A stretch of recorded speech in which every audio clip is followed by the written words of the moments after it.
we say good morning to you, broadcasting live on the road. Good morning, we are. Thanks for being with us.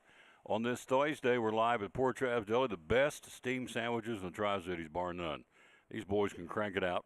If you don't have lunch plans, you want to come by and hang out with us, going to be joined by our buddy Andrew McKeon coming up momentarily. Just walked in the door. It's great.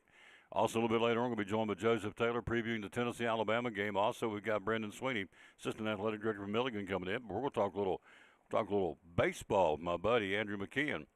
Well, looks like the Blue Jays ain't done yet.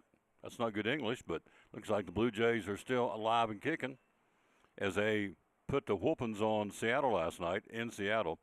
Then you come back with Game 3 tonight, the Dodgers and the and the Brewers from Dodger Stadium.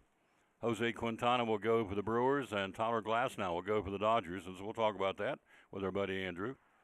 And we'll talk I got to ask him a little bit about the Tennessee-Alabama game. It's the game, of course, around these parts. Lots of good games coming up this week. Georgia and Ole Miss, certainly a big one. If you're in South Bend, Notre Dame and Southern Cal's a big one. If you're in Nashville, Vanderbilt and LSU's a big one. So if you're in Utah, and we ain't, it's not good English, we're not, BYU and Utah's a big one. Those are all top 25 matchups. But we'll talk to our buddy right here. He's going to join us momentarily. Let's get it going as we always do. I have learned on Thursdays when you leave Johnson City and come this way, invariably there's always a wreck. So we were sitting in wreck traffic, but we're here ready to roll. So here we go. Let's crank it. Let's do a national anthem. Who gets to do it today? Let's see. I have not played. We played Chris Stapleton lately. I don't know if we have or not, but we're going to do it again. Here he is on the Tom Taylor Sports Show number 2378 from Port Travis Deli. By the way, the phone number to call in for lunch, 543-6128. Oh, say, can you see by the dawn's early light what so proudly we hailed at the twilight's last gleaming, whose broad stripes and bright stars through the perilous fight, oh, the ramparts we walked were so gallantly streaming, and the rockets regular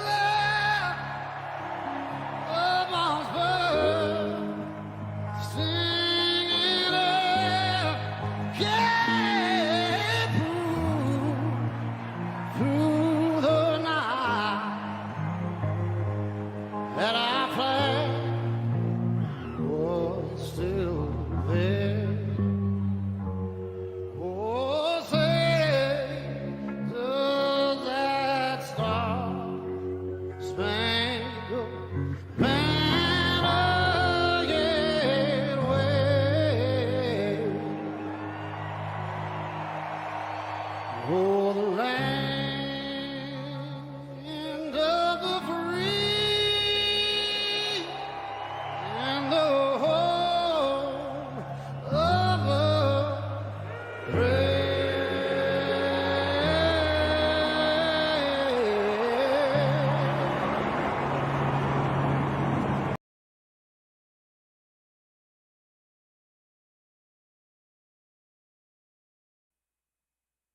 And back on the Tom Taylor Sports Show, 543-6128, by the way, is the number to call to get lunch. And they're in here already. We love it. Love it. Love it. The best steamed sandwich in the Tri-Cities. I'm telling you. I've tried the other ones. There's a place, remains anonymous. We're not going to give me any free pub, but it's in Johnson City, and I tried it. No. Ain't no way they can touch Port Travis Deli. It's good. And I know folks from Johnson City come over here. In fact, Neil Phillips was just here, one of the coaches from Tennessee I men's basketball team, coming through. Going back to Bristol, so every time I come to Elizabethton, I'll stop and get me a sandwich at the Port Travis Deli. So it is what it is. 543-6128. I'll make sure I'm doing that. I've tried to do it from memory. Been doing it for so many years. See, let's flip it right here. Am I getting it right? 543, yep, 6128. See, you can teach an old dog new tricks. There you go. Hello, sir. You what? You nailed it. I nailed it. I don't nail much, but I nailed that one. So we've got it tomorrow night football. It's a blackout, by the way. I got tickled at a guy today. Said, there's going to be a power shortage, and he was being dead serious. I said, no, sir. Blackout means we're going to all wear black tomorrow night. Again, Sullivan East coming to town. Cyclones won 6 in a row, going there at 6:50 the broadcast, 7:30 kickoff. And, of course, one of our great sponsors is the good folks at Carter County Bank. So you have been busy, Yes, sir. busy. We have gone and done show. We've done one show in Boone. We're going back and do another one, I think, in November. That's the plan. So, but he is hopping over there, but he's hopping here. He's hopping everywhere. So everything going good? Yeah, everything's going very well. Yeah. Yep. The Took new a little time off last week and recharged the batteries and Amen. rolling this week. Same here. Hit the ground running on Monday, so here we are. So let's take a look at it. Major League Baseball. Blue Jays come off the mat last night, thrashing the Mariners in Seattle. What was 13-4 was the final? Yes, sir. And so Vladimir Guerrero goes 4 for 4. They knocked Kirby all over the ballpark, so it's now 2-1. So it shows that the Blue Jays, I guess, aren't dead, are they? They're not dead yet, but they're wounded. Yeah. If you lose your first 2 at home, but they've got a good ball team. And if Vladimir Guerrero gets on one of his binges, then you got to watch out. Because he can flat rip the cover off the ball. He can hit it very well. Oh, absolutely. He's the deal. And they're playing without Bo Bichette too. Mm-hmm. Which is their all-star shortstop. So they will go at it again tonight. We got the pitching matchups. We'll have that for you here in a second. And, of course, the Dodgers and the Brewers start back up tonight at Dodger Stadium. Brewers got their backs to the wall, don't they? Yeah, they're in a tough spot. Yeah. Dodgers have a lot of talent, and if the pitchers for the Dodgers are going to do what the pitchers are doing, then you shut it down. It's over. Yep. Tyler Glass now goes tonight for the Dodgers, and Jose Quintana will go for the Brewers tonight at Dodger Stadium. So the Brewers have to win 3 there, which is going to be I don't think he can win 3 against the Dodgers at Dodger Stadium. And they got Ohtani tomorrow night pitching. So that ain't too bad. You have Snell, you have Yamamoto, you got Glass now, and you got Ohtani. It's a pretty good foursome. It is, and they haven't been healthy all year, so the Dodgers pitching's really struggled. And if they can stretch it out, the Dodgers bullpen's their weak spot. So if the starters can make it 8-9 innings like Yamamoto and Snell did, then forget about it. Who's in the World Series? It looks to me like it's gonna be the Dodgers. I'm gonna go with the Mariners. Maybe that's more of my heart than it is anything, but I just want to see it. They've never been, so they've never even had a shot at it. So let the big dumper go for it, right? Sure, absolutely. I think that's cool because it's a great Cinderella story. They've never been to the World Series, and so they're 2 games away from doing that. But their guys will say, we don't want to just get there; we want to win it. So Correct. We're not going to be satisfied just to say we got there. Our goal is to win it, which is obviously what you want to do. So I think the Mariners pitching's a little bit better than the Blue Jays, so maybe they'll match up a little bit better with the Dodgers anyway. Yep, I would agree with you wholeheartedly. So who is the new manager of the Braves, do you think? Who do you think we'll go get? I've heard a lot of different names. David Ross, Mark DeRosa, Freddie Gonzalez. I really don't know. I would love to see somebody that's familiar with the culture of Atlanta because, they've always had a great culture down there of winning baseball. So, I like the Mark DeRosa name. I don't know if he's any kind of a manager or not. So that's to be determined. So we'll see. They keep saying John Gibbons, a guy that managed in Toronto, who is real good buddies with the front office folks in Atlanta. So we'll see. I hadn't heard that one. He's been proven. He's, 62, 63 years old. He's been proven as a manager for the Blue Jays, and I hear that some. I've heard Walt Weiss, obviously. I've heard Walt Weiss, yeah. Eddie Perez, David Ross, who managed for the Cubs and was semi-successful, I guess. So we'll see. But I saw this morning where the big ticket for the managerial openings, there's a bunch of them, is Albert Pujols. Yeah. Now the Orioles are interested in him. I saw that. And the Angels are interested in him. And the Giants are interested in him. So he's going to be able to, I guess, name his spot. Some can coach it, some can play it. Very few can do both. So is this guy good managerial material, you reckon? Hey, everything I've ever heard about Albert Pujols is that he's a student of the game. So, a lot of times, for better or worse, people, the catchers are the ones that everybody seems to bring over to the manager side because they have to control the game from the field when they're playing. But, I would say if anybody can do it, I would think Pujols could do it. Big Albert. So we'll see. He's not being talked about in the Braves job, but he has all these other openings, and there's a bunch of them. So that's we'll see how that goes. Let's switch to college football. Whoo, dog, he's going to be a good one down in Tuscaloosa. I did not realize till yesterday they have not won down there since '03. It's been a long time. So that is a long time. So they have not. That was the 5 overtime win. I think it was 51-43 back in the day. So Tennessee does not play well in Tuscaloosa. Can they change that this weekend? I think they can. I mean, it's going to be a matter of the defense getting enough stops. Our offense, is the highest scoring offense in the nation. I believe I read that stat yesterday. So I mean, we're going to put up points. Will we put up 35 plus? I don't know, but it's going to come down to the defense and special teams. It always does on special teams. You're exactly right. In the defense, can the offensive line for Tennessee give Aguilar, a chance to get back there and throw and get comfortable, or are they going to keep him out of rhythm? So I think that's the key is the offensive line for Tennessee. Can they stop the Alabama defense? So yeah, I think they kept him clean enough against Georgia. We had a chance to win that game. It didn't happen, but I think if we can put ourselves in position, keep putting ourselves in position to pull off a big win, we're going to do it. I think Heupel, keeps putting us in position. So I think one of these days that road win's going to come. Who's the best team in college football? You okay with Ohio State? Am I okay with them? Being number one? I guess you could say they're number one, but I'm not okay with it, no. Probably not a good way to say it. Yeah. So, in Tennessee world, after getting thrashed up there last year. I don't know. It's hard to tell. It's just like the SEC, the Big Ten. I mean, obviously Penn State stinks, but they gave Oregon a game, so does Oregon stink or are they good? I don't know. So you can't tell anything about these teams. Notre Dame thrashed Arkansas, and then, Ole Miss and Tennessee just barely squeaked by Arkansas. So does that mean Notre Dame's a world beater with 2 losses? I don't know. It's hard to tell right now. Everybody says the number one team that I've talked to says it's Miami Hurricanes. I don't buy that. I don't see that at all. No, they'll choke somewhere along the way. They're just like the Mets. They'll lay down. They'll fold like a cheap beach chair. Yeah. There you go. I'm not worried about Miami. No, they got Louisville tomorrow night at home, but I don't think they're the number one team in the country. I guess right now you'd have to go with Ohio State, although they've not wowed me either. They've got where they at? They're at Wisconsin this weekend, so should be a bloodletting, I would think. Yeah, I mean they beat Texas, who we don't think is any good now. So other than that, they played a couple of JUCOs and a high school team or something. So I don't, what do you know about them? Yeah.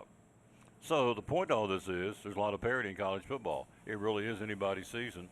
Some say Georgia's the best team in the country. I don't think that's the case either. So I'm not sure. I would be hard pressed to say, man, that's the one. I mean, I've got $1,000 and I'm laying it on that team. No, there's not one out there. No, I'm right there with you. So I would agree wholeheartedly. So that proves to be the second half of the season will be very interesting going into the playoffs. So, but Tennessee can take care of business. They can go a long way to helping their cause by winning on Saturday evening down in Tuscaloosa. So we'll see if that holds true, but that's I did not realize that's an interesting stat. We've not won down there in a long, long time. So, and they've been playing. They play.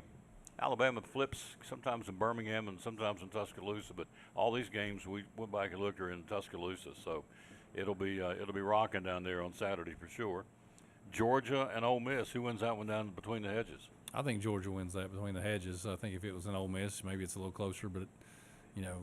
Kiffin's he does a lot like Tennessee. He gets close.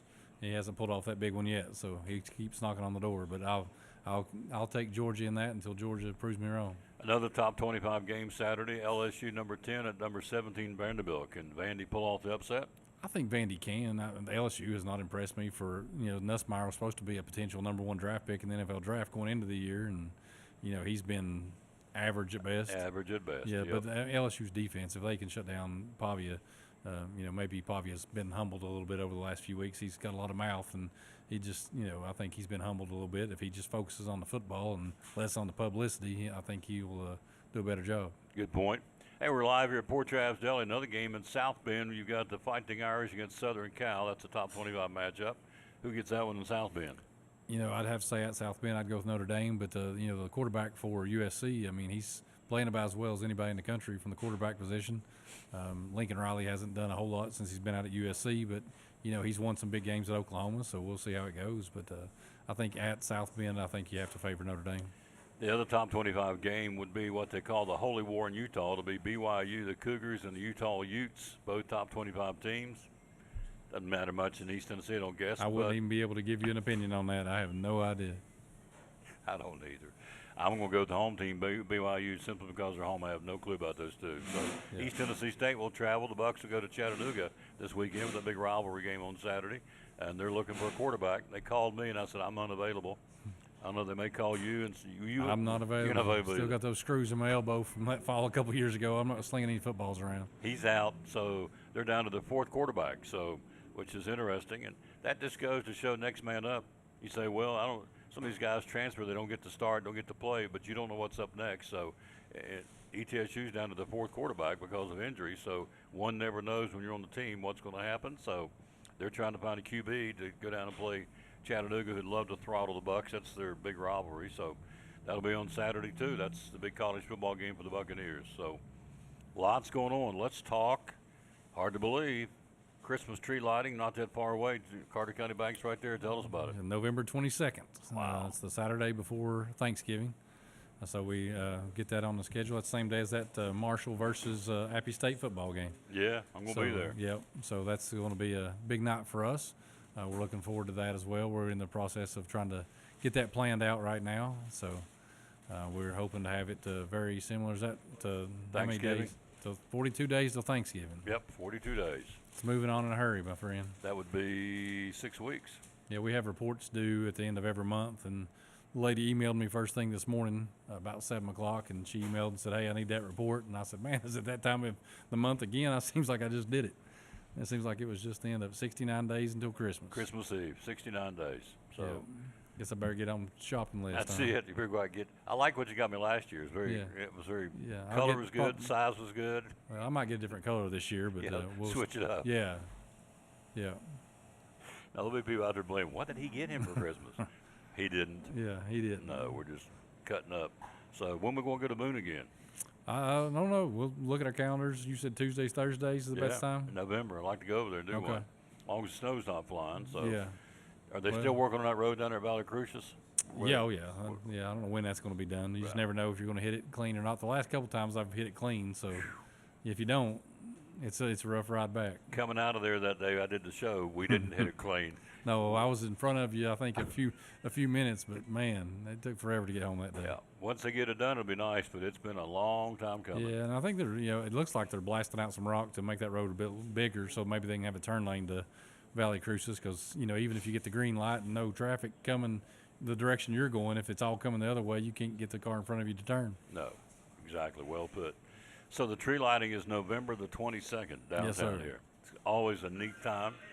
It's good to say this year we're back downtown. Yes, and we're going to do it at the tree this year. And, last year I thought it went great in the Covered Bridge Park, but it's, you're having to, once you flip the switch, then everybody has to kind of turn, take a few steps, and look at the tree instead of it just lighting up right in front of you. Mm-hmm. This year it's going to be at the tree. Yes. How big is the tree? How tall is that rascal? Well, it's right around 90 feet, I think. Wow. It was 88, I think, the last time they had it measured. So I would assume over the last 5-6 years it's grown a little bit. Mm-hmm. So circle your calendar. November the 22nd will be the tree lighting ceremony to kick off the Christmas season here in Elizabethton. Brought to you by Carter County Bank. It's going to be good. Well, yeah, we're looking for somebody to change some of the bulbs up towards the top. Can you scurry up that thing and get them changed out for me? Negatory. No dice.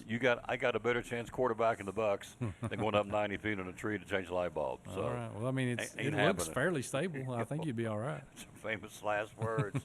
Where's Tom? He's back in that tree stuck about 3 branches down, pine sap all over him, saying, Yeah. Andrew said it looks safe. Yeah, I mean, use the east side because some of the west side's been blown out. So use the east side of the tree. Yeah. Where's Tom? He's up in there. I thought it looked like pretty good footing from here. So, no, I'll let somebody else change the bulbs. All right. But it's hard to believe it's here, and it is here. It's right around the corner. Obviously, the holiday season. So, we would encourage you to be loyal, buy local, and shop in downtown Elizabethton. There's a lot of course, the bank's down there, obviously, but there's a lot of retails down there that can use the money, use the help. Oh yeah, anytime you can shop downtown, I think it only helps. So we had the chamber breakfast today downtown. It was hosted by Main Street along with the chamber. So I think they're collaborating well together and trying to work together to promote downtown, and then obviously the chamber promotes the whole county. So anytime you can spend money in our county, it's only adds to the value of what we do down there. Absolutely, it's win-win for everybody. Yep. Get you a sandwich. All right, Thanks sir. for coming, sir. As always, he's a good one. We'll take a break. We'll be right back after this from the obvious where we are. Port Travis Deli on the Tom Billy Sports. Sponsor the Cyclones of the Tom Billy Sports Show. The late John Ward said it's football time in Tennessee. Friday nights, Saturdays. Tell us how we can come by and get sandwiches on the way to go to watch the game or go home and watch it on TV. First thing you're going to do is you're going to pick up your cell phone. You're going to dial 423-543-6128. And then you're going to order 8 sandwiches if there's 6 of you because somebody's going to want more. Amen. That's exactly right. So all these come with cheese, ham, turkey, corned beef, Reuben, pastrami, steak, roast beef, and you just get a plain cheese sandwich. You get a BLT, you get a pepperoni and cheese, a meatball sub, all those available here at Poor Traps Deli, 543-6128. Tell me about the Mad Italian. Mad Italian's a real popular sandwich. It's actually a combination of our ham and turkey. And you can put any kind of cheese on it you want. We've got Swiss cheese is our standard cheese, but we also have American, sharp cheddar, smoked cheddar, pepper jack, and provolone. So you can change your sandwich however you like with a different kind of cheese. Put some mayonnaise, mustard, lettuce, tomato, and spicy onion on that bad boy. White and pumpernickel dark bread. Pickled eggs, cups of onions, get those. Tell us about the salads at Poor Traps. You take a fistful of lettuce. And, I recommend the ham. That's my favorite. We also have turkey and roast beef with some tomatoes, spicy onions, croutons, 2 packs of dressing. We've got ranch, Thousand Island, honey mustard, and Italian dressing. All that right here, folks. 543-6128 on social media. How do we find you? Find us on Facebook. Facebook. Where you can find everybody. You got it. And the hours you're open are? We're open from 9 to 9, Monday through Saturday. Closed on Sunday for the Lord's Day, which I appreciate. One of our great sponsors, folks. They crank it out. Love them, love them. They sponsor the players of the game for the Cyclones on T.A. Duggar and Elizabethton. He's proud to do it. Yep. One of our great sponsors right here in the heart of Elizabethton, Poor Traps Deli. Proud sponsor of the Tom Dilley Sports Show and Elizabethton Cyclone Sports.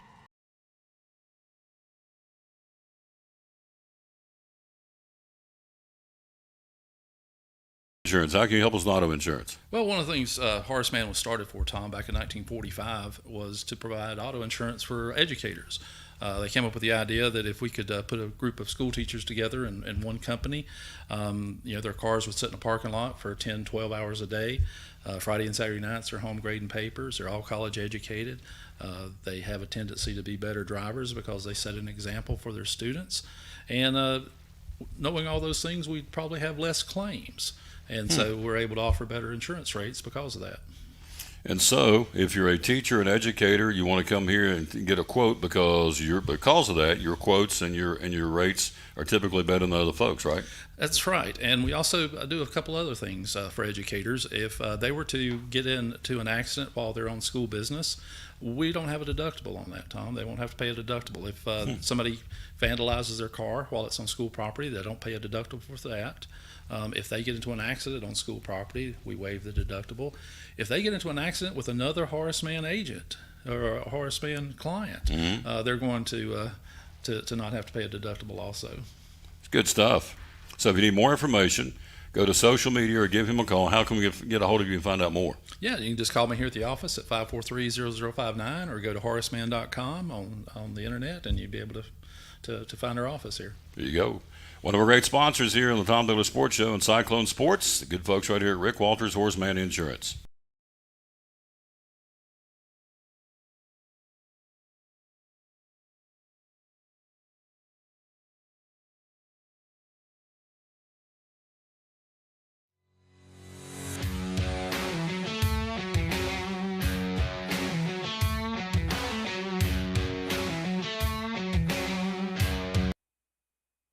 Let's take a look at Major League Baseball. Again, back here on the show, we're live at Poor Traps Deli. 543-6128 is the number to call. Big thanks to Andrew McKeon. Love that old fella. He's a good one. He's a good guy. He's a keeper, and I appreciate him very much, and always willing to come promote what's going on. So we got flying tortillas at Texas Tech. We'll tell you about that coming up here in a little while. It's a crazy story.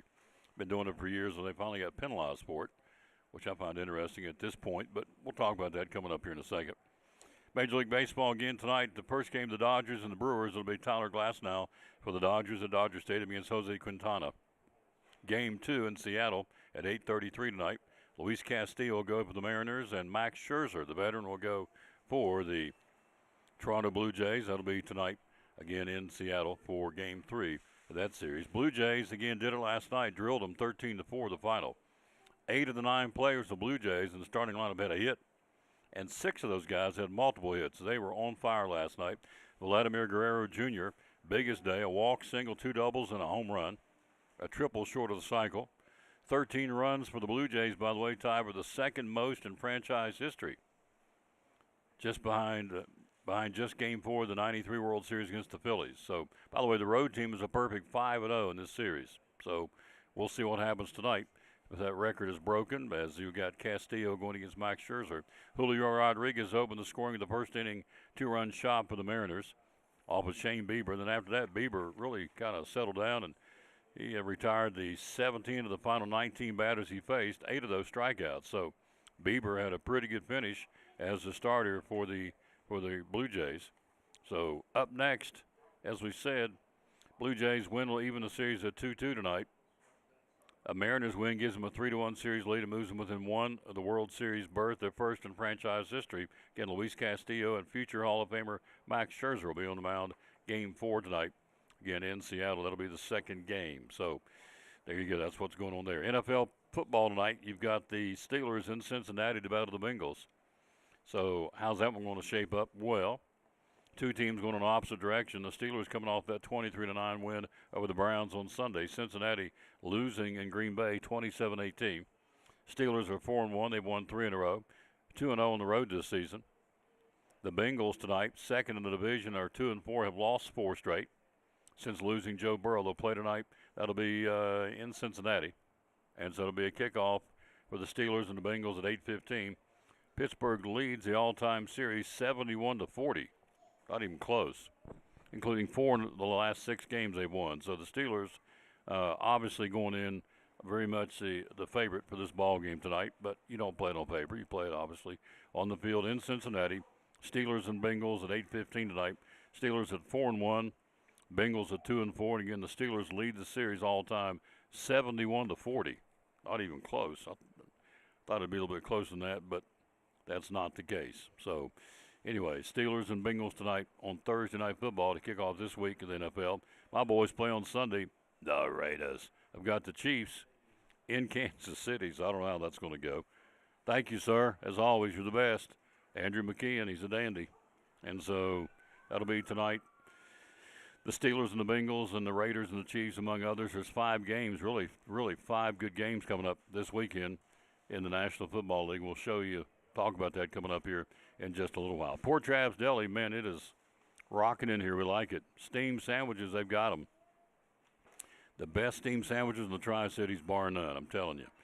You can get your choice. These are hot subs. Ham and cheese, turkey and cheese, the Mad Italian, which is ham and turkey.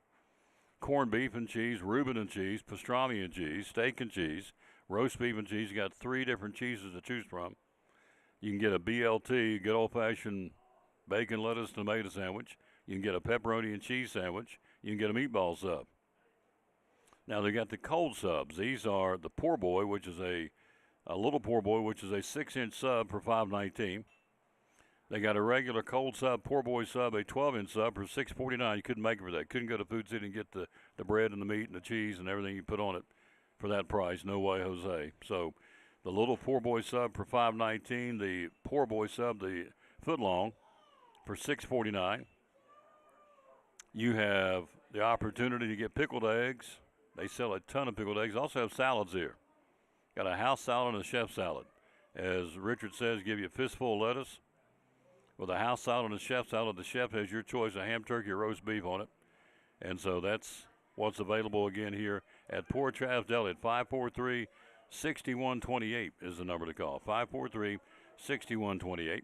Tomorrow at Food City, we're going to be joined tomorrow by our buddy David Lyons from Brummett Sports Shop. We'll be right back with more. We're live here. We'll take a look at high school football and also some more Major League Baseball next on the Tom Daly Sports Show. Brummett Sports Shop in downtown Elizabethton with your favorite school's T-shirts, polos, or hoodies. They can put your school, church, or company's logo on lots of different styles of hats, including Nike and Richardson and now Travis Matthew. Windbreakers, sublimated shirts, pullovers, koozies. They can order for any area school and your favorite team. Dry Fit sleeveless hoodies, Nike Dry Fit t-shirts, women's and toddler sizes. You can order any uniform for any sport, including the pants or shorts from Brummett Sports Shop. And they always have a clearance rack to save you money. Plaques, trophies, medals, and ribbons, and all the engraving is done in-house. And they offer hard-to-find Letterman jackets of your favorite school for guys, ladies, and now elementary and middle school athletes too.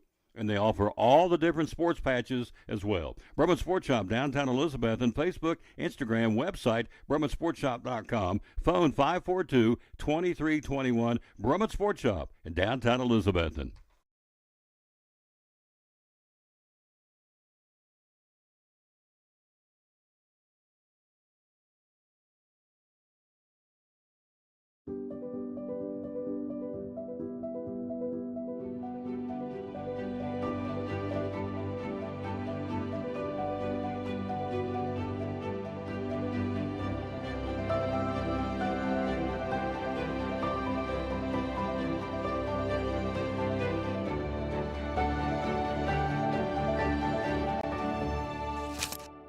We're proud to help our region move forward and help reopen every business we can. We talked about Albert Pujols when Andrew was here. So the Orioles are a team that's interested in the future Hall of Famer as their manager. So Baltimore, again, looking for a new manager. So are the Braves, the Giants, the Nationals, the Padres, the Rockies, and the Twins. So, you know, you have your choice if you're Albert Pujols where you want to go, among these other managers too. So this is going to be, I'd say Rocco Baldelli, the guy got fired with the Twins. He'll be picked up somewhere, I would think. Anyway, Pujols, 22 seasons, batted .296 lifetime, 703 home runs, 117 stolen bases with the big guy. An 11-time All-Star, won 3 MVPs, 2 Gold Gloves, 6 Silver Sluggers, and 2 World Series titles. Wow, he'll be eligible for the Hall of Fame in 2028, no question. First ballot guy, I would think, Albert Pujols. So anyway, they're looking for a manager, and all those teams are looking for one. And Pujols is one of the top candidates to really pick his position, or in this case, not his position, but pick his team where he wants to go. In the National Hockey League tonight, the Preds on the ice, on the road. Nashville skating in Montreal against the Canadiens tonight. Also on the ice, Colorado at Columbus, Florida, New Jersey, Philadelphia, the Flyers hosting Winnipeg. Ottawa tonight, home against Seattle. The Rangers skate in Toronto against the Maple Leafs. The Islanders at home in Madison Square Garden against Edmonton. Vancouver skates at Dallas. Anaheim hosting Carolina. The Pittsburgh Penguins in L.A. to skate against the Kings. And the Boston Bruins will be in Vegas against the Knights tonight in the National Hockey League schedule. And the Predators on the road, as we said, they're going to be in north of the border in Montreal. All right, we'll take a break. We'll come right back. We got a great story. This is good. The Big 12. They're throwing tortillas. I didn't know this. This is something new I've learned today. Coming out of the stands, flying tortillas. Crazy stuff. So we'll talk about that. Also, we'll preview the high school football. We got soccer tonight. Lady Cyclones and the Lady Patriots playing for the championship of the district. You've got a soccer tonight in AAA, soccer tonight in AA. You got volleyball tonight, the sectional. You've got Dobbinsville and Science Hill playing in the AAA volleyball. You've got Chucky Doak traveling, and Sullivan East hosting in volleyball tonight in AA. So good luck to those teams getting ready for a chance to get on down the road to the state tournament. And so the next stop tonight is the sectional for volleyball, and then the district tournament soccer wrapping up tonight. It'll be Tennessee I and Science Hill in AAA. And in AA, you'll have the Lady Cyclones and the Lady Patriots against Sullivan East at Citizens Bank Stadium. So good luck to those teams tonight. We've got football tomorrow night. Cyclones and the Sullivan East Patriots. We'll tell you about that coming up after this from Cannon's Furniture. We'll also preview some of the other games this weekend or tomorrow night. It's going to be a perfect night for football tomorrow night in Northeast Tennessee. Gorgeous night for football. Gorgeous day today. Rain coming in here on Sunday. But tomorrow night, perfect night to go out and watch your favorite high school football team. Millions of dollars of furniture in stock right now. Are you tired of hearing what you want is sold out? We have the largest selection of in-stock furniture in the area. We receive truckloads every day of special buys ready for you to pick up today or have delivered. Come get your new furniture at Cannon's Furniture in downtown Elizabethton. We're back. We're ready to go. Andrew Lewis, Northeast Community Credit Union. Readers are winners. Year number 2. We're jacked up to do it again this year. We're so excited. Yep, we are excited. And so it's a chance for these kids at Eastside Elementary, Westside Elementary, and Harold McCormick Elementary win some cool prizes for reading. What's going on? The first 9 weeks, we're going to be giving out those cool water bottles. Second 9 weeks, T-shirts. T-shirts with a new design. Absolutely, new color, all that fun stuff. The third 9 weeks, we're going to have a sweet new sticker. We'll get more into that later. Yeah. That's awesome. Yeah. Whole point is readers are winners year number 2 at the 3 elementary schools in Elizabethton City Schools. Thanks to Northeast Community Credit Union. They're paying for all this through their corporate sponsor, and we love them for doing that. The bottom line is leaders are readers, readers are winners. Year number 2, getting ready to get started up soon, like right now, right away, for all these youngsters, again, at Harold McCormick, West Side and East Side Elementary. Big thanks to the Northeast Community Credit Union for partnering with us to do Readers Are Winners in Elizabethton City Schools. Folks in Port Travis Deli, it's football time in Tennessee, as the late John Ward said. So Friday night, going to the ball game, come by and get your sandwiches. Tell us how you can help us. Hey, just give us a call, 543-6128, and tell us what you like. White dark bread, we've got ham, turkey, roast beef, corned beef, pastrami, make a good steak sandwich. You want some chicken salad, some pickles and eggs. You know, if you just want a snack, some people just like to snack at the ball game, don't really want to eat a big meal. We can take care of that for you. We got chips and drinks if you want to pack your cooler or whatever. Got anything you need. Yep, 543-6128 is what you call, or the number you call, and he'll have it ready for you. So if you're heading to the game, how much time should we allow you to get them ready? Usually about 10 to 15 minutes is a pretty good time. Yep, 10 or 15 minutes. About 10 15 minutes, we'll take care of you. Yep, ready to go. 543-6128. Again, it will be an excellent, excellent opportunity to come by and get some great food. Yep, love to serve you. Love to serve you, absolutely. How do you find us on social media? We got a Facebook page. You can look us up there, leave us some feedback, give us a like. Yep. Friday night football, Saturday football, whenever you need sandwiches, here's the place to come. Port Travis Deli, 543-6128, one of our great sponsors here on Cyclone Sports and the Tom Taylor Sports Show.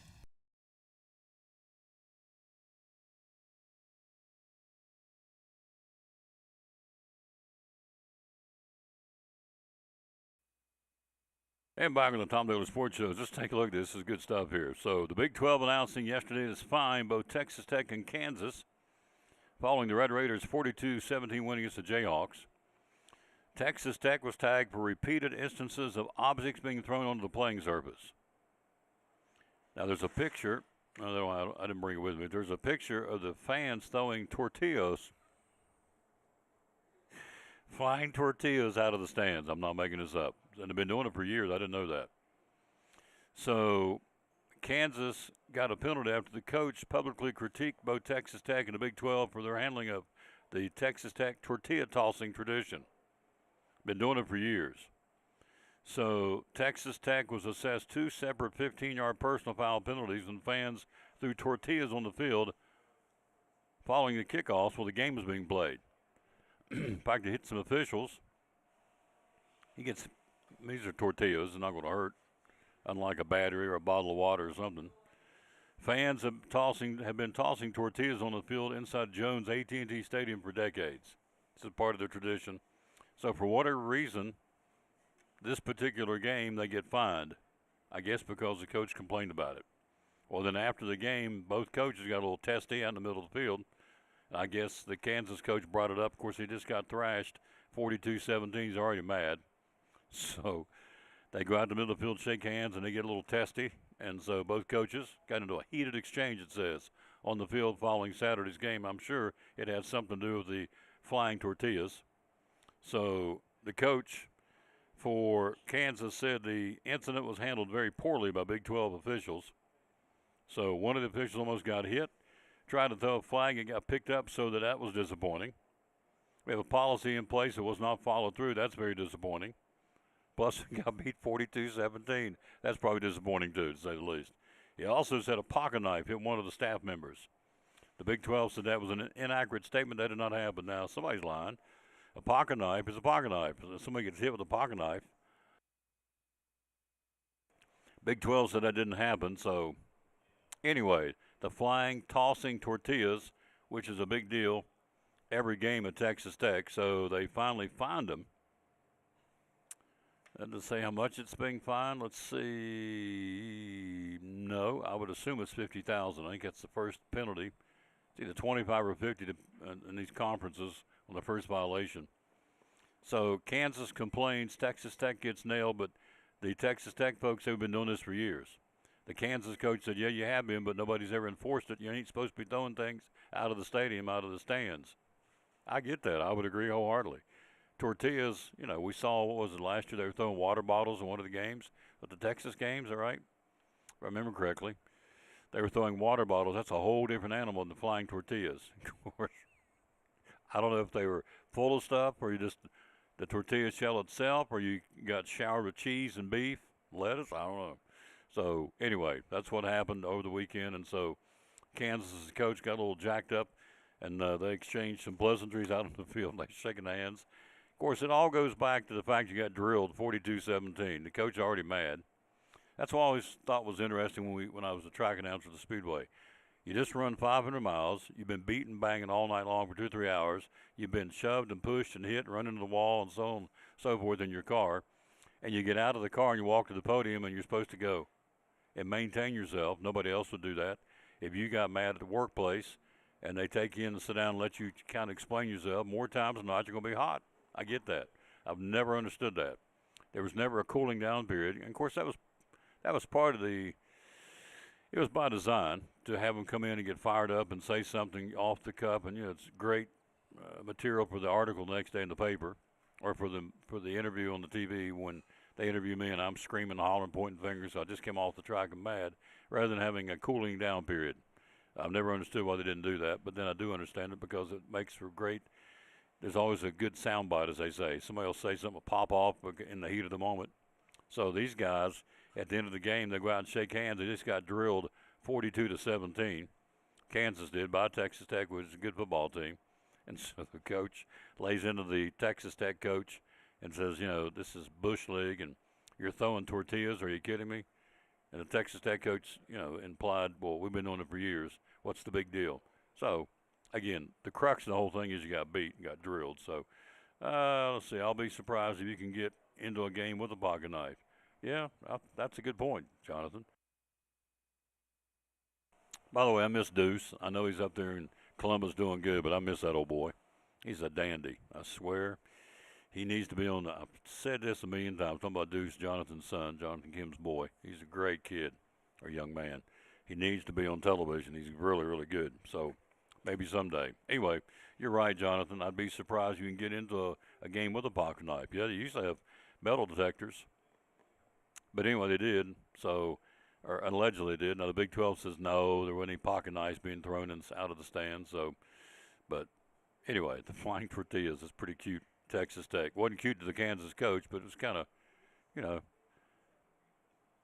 don't want to be on the sideline and get hit upside the head with a flying tortilla covered full of cheese and lettuce. I would assume they just throw it's the Frisbee, the tortilla shell. I don't know if they throw full loaded up tortillas or not. I don't know. But anyway, that's what's happening out there. What's happening here tomorrow night? Big football games. None bigger, I don't guess, than the Wolves of Westridge.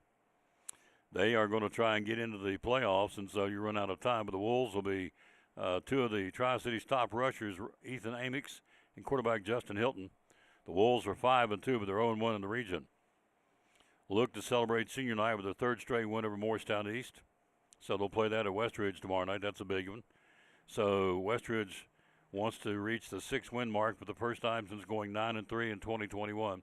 So it's a big game for them tomorrow night. Try and get into the playoffs, obviously. Cherokee at Crockett tomorrow night. So Jaden Weston and Sam Casey take center stage along with receivers Lofton Hayes and Jackson Overstreet as Crockett, 2-5, looks to end a 3-game losing streak, while Cherokee looks to begin another winning streak after starting the year 4-0. Cherokee won it last year 35-21, and so they'll play that one tomorrow night in Jonesboro, Crockett and Cherokee.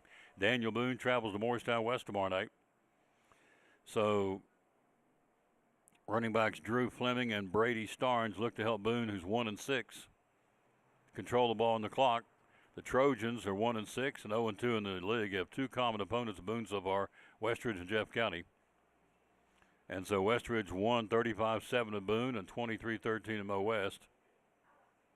Well, both the Trojans and the Trailblazers lost at Jefferson County. Mo West leads that series 17-5. Boone will play them tomorrow night down in Morristown at Burke Toney Stadium on the turf. Greenville will be at Volunteer. The Falcons, coming off that big win, a record-setting performance for Volunteer. a 70-0 victory over Chucky Doak at Chucky Doak. They're in the hunt for a home playoff game. Top two teams will go right now. It's Greenville and Elizabethton. Second-ranked Greenville, led by quarterback Caden Ball and receiver Zayden Anderson, had a bye after they beat Cherokee 62-7. Greenville's won all 18 meetings with Volunteer. The closest was 17-7 back in 2007. So on paper, Greenville should roll tomorrow night at the Falcons' Nest. Volunteer says not so fast. We think we got a pretty good team, so we'll see. Our game tomorrow night, Cyclones, ready to go. We won 15 straight. We lead the series. 50-5. Cyclones lead the series over East 50-5. We won 15 straight. We are coming in there averaging 15 points a game and giving up 41. And so the Cyclones should be a heavy favorite tomorrow night at home against Sullivan East. We're going there at 6:50 with the broadcast, 7:30 kickoff. It's a blackout. Everybody wearing black tomorrow night. Cyclone Network, Kerry Taylor, Weston Taylor, Axel Steins, Andrew Barnett, Isaac Fletcher, Eddie Plesto in color commentating. I'll bring you the play-by-play tomorrow night, audio and video. The Cyclones and Elizabethton at the bank. Again, a beautiful night on tap tomorrow night for football. Go watch your favorite team play because you ain't going to get much better weather-wise than what we're having right now. 60s and 70s during the days and 40s the night. I know Tuesday we got a scattered frost forecast on Tuesday night, so it's going to start turning, and it should. Next week's only going to be in the 60s for the daytime highs, so still beautiful weather. But tomorrow night for football, you need to go out and support your favorite high school team. Unicoi County will play Claiborne tomorrow night. Blue Devils 5-2, heavily favored. So after Blaze, what a football name, Blaze, B-L-A-Z-E, Blaze Rice, the running back for Unicoi County, had a big week last week. We were off, and so I don't have the stats in front of me, but he had a big night. Claiborne's 0-7. They beat Unicoi County once in 8 meetings, and so that's going on tomorrow night.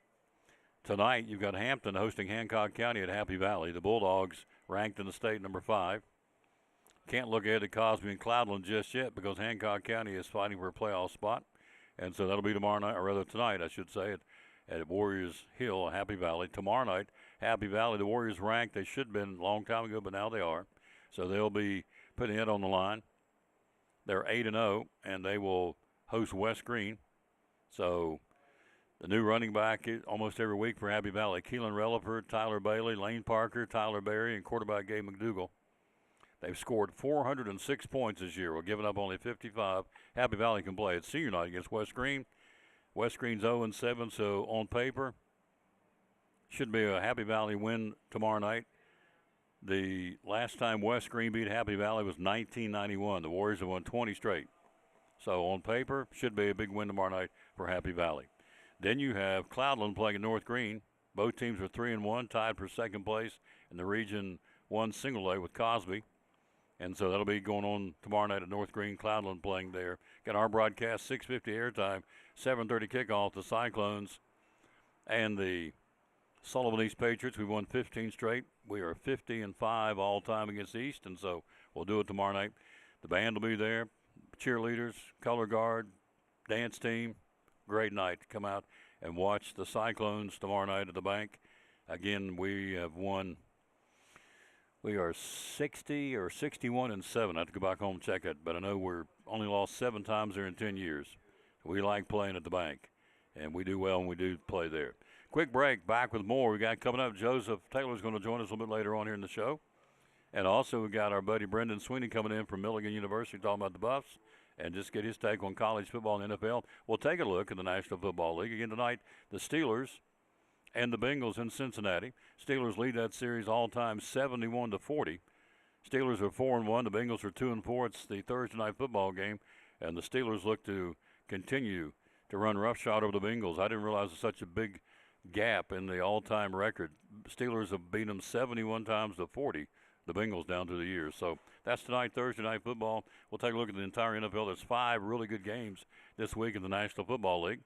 And we'll tell you all about that right after this from the Eagle Center. The Tom Daly Sports Show live at Poor Trav's Deli. Phone number to call in your lunch is 543-6128. The Eagle Center, downtown Elizabethton, great antique store. Why come shop at the Eagle Center? We just have so many unique things that tell a story, that add character to your home and conversation, and there's something new to look at every single day. Every time you come in, you won't see the same thing twice, and it's just a good place to shop for those unique gifts. What's the saying you always use, the cliche? Things tell a story when people no longer can. That's it. We have a building full of things that are just dying to tell stories.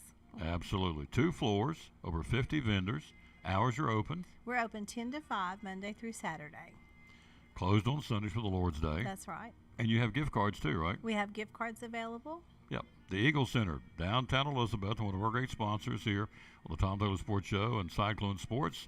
Be loyal, buy local, and shop at the Eagle Center in downtown Elizabethton. Thank you, Tom.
And back with the Tom Taylor Sports Show. Thanks for being with us live here at Port Travis Deli. 543-6128. Come in and eat behind us. We got the tables, got the fountain drinks over my shoulder, got the tea, got the coffee. Or you can get it to go. And we got chips, Tom's, Wise, Cape Cod, Doritos, Lay's, Funyuns, Frito-Lay's, Cracker Jacks. Got them all right here for you. And we got 10 cases full of drinks, Pepsi's, Coke products, Dr. Enough, Gatorade, energy drinks, got the Celsius water. Got all that for you right here at Port Travis Deli. 543-6128. Of course, they bring you the player of the game. Every time we do a ball game, tomorrow night will be no exception. We'll pick players of the game that get free lunches or free sandwiches from right here at Port Travis Deli, which we appreciate very much. And remember that. He takes care of your kids here in Elizabethton by giving the player of the game to, whether it's Tia Duggar, football, whether it's volleyball, whatever we're doing. Tomorrow night will be football. And so that's what he does, and we appreciate that very much. He doesn't have to do that. It's free food he puts out, and so he doesn't have to do that, and he does it. And we appreciate he being Richard Oakes, the owner of Port Travis Deli. All right, so NFL football, we got 5 good ones on Sunday. One of them is going to be in London at Wembley Stadium. The Rams at 4-2 and Jacksonville at 4-2. The Jags are for real, apparently. With Trevor Lawrence and the boys are going to be over there across the Big Blue at 9:30 kickoff on Sunday morning in Wembley Stadium in London. The Rams and the Jacksonville Jags also on Sunday, good one at 1 o'clock in Minnesota. The Vikings 3-2 hosting the Eagles 4-2. The Chargers, a good AFC matchup. The Chargers at 4-2 hosting the Indianapolis Colts at 5-1 on Sunday. On Sunday night, the Atlanta Falcons at 3-2 will be at San Francisco at 4-2. That's a good one. That's the Sunday night football game. Then one of the 2 Monday night games, Tampa Bay, the Buccaneers 5-1 will be in Detroit to battle the Lions at 4-2. So you have really 5 good ones going head to head. The Steelers and Bengals tonight, on paper, should be a Steeler blowout. But we'll see. They won 4 out of the last 6 against each other. And the Steelers are hot right now. The Bengals have lost 4 in a row since losing Joe Burrow, so they're not hot. It's in Cincinnati tonight. And so, but I still would give the nod to the Steelers on the road. Other games on Sunday, the Raiders. My boys will be in Kansas City to battle the Chiefs. Whew. Chiefs at 3-3. The Raiders are 2-4. And they've already said this week, they just hate each other. It goes back to the old AFL days, and the Raiders will tell you, and I'm one of them, don't like them boys in red. And the Chiefs will say, we don't like them boys in silver and black. It goes back to the Hank Stram and Al Davis days of the Raiders and the Chiefs, or Chiefs and Raiders as it were. They'll play each other the first of 2. this season at 1 o'clock on Sunday. Carolina, the Panthers are 3-3, will be in New York to battle the Jets, try and get their first win of the season. They're 0-6. This is a snooze game. The Dolphins, 1-5, will be in Cleveland to battle the Browns, who are 1-5. These are the early games on Sunday. New England, 4-2, in Nashville to battle the Titans with a new interim coach. Will it springboard the team? I don't think so. Patriots, of course, Vrabel comes back as a former coach to coach against his old team. Patriots and the Titans in Nashville, 1 o'clock on Sunday. New Orleans will be in Chicago to battle the Bears. Chicago at 3-2, the Saints at 1-5. The Giants 2-4 in Denver to battle the Broncos at 4-2. Also, you have on Sunday Arizona, the Cardinals at 2-4 hosting Green Bay, who's 3-1-1. That'll be at Arizona. Other games on Sunday: the Commanders, Washington 3-3 in Dallas to battle the Cowboys at 2-3. And then Houston, the other Monday night game, Houston at Seattle. The Texans are 2-3, and the Seahawks are 4-2. That is the schedule for the National Football League for this week, starting in tonight. The Steelers 4-1 at Cincinnati tonight at 2-4. So that's what's going on there. Tomorrow night, 6:50 airtime, 7:30 kickoff. Cyclones on the Cyclone Network will go video and audio. We'll have that for you as we will present to you the multiple cameras. We got the fiber optics fixed since the last home game, so we're looking forward to bringing you a rock-solid presentation. Andrew Barnett will be producing and directing tomorrow night with help from Kerry Taylor and Weston Taylor and Axel Steins doing the Cyclone Walk tomorrow night. And Isaac Fletcher running one of the cameras. Eddie Pless, our chairman of the school board, the former coach, will be doing the color commentating on our home games. I'll bring you the play-by-play tomorrow night. East and the Cyclones. Elizabethton's won 15 straight. They lead the series 50-5. Patriots are 0-7. Very much playing the spoiler tomorrow night, and that's what they want to do, and it's certainly possible. You got to come out ready to go. Cyclones have 3 games left on the regular season. East this week, Seymour next week for senior night. Then we go on a Thursday on the 30th, which would be 2 weeks from tonight. Nope, 3 weeks from tonight. No. 2 weeks from tonight, we'll be in Greenville to battle the Green Devils. That'll be, what more do you need to say? That'll be number 2 in the state right now. Number 3 in the state. Greenville's second or third, and we're number 6. See, I got that right here.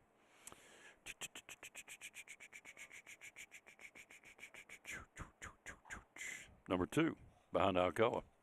Second in the state, we're number 6 in the state. And if it stays that way, it'll be a hammer jammer anyway in 2 weeks. We could both be 0-10, it won't matter.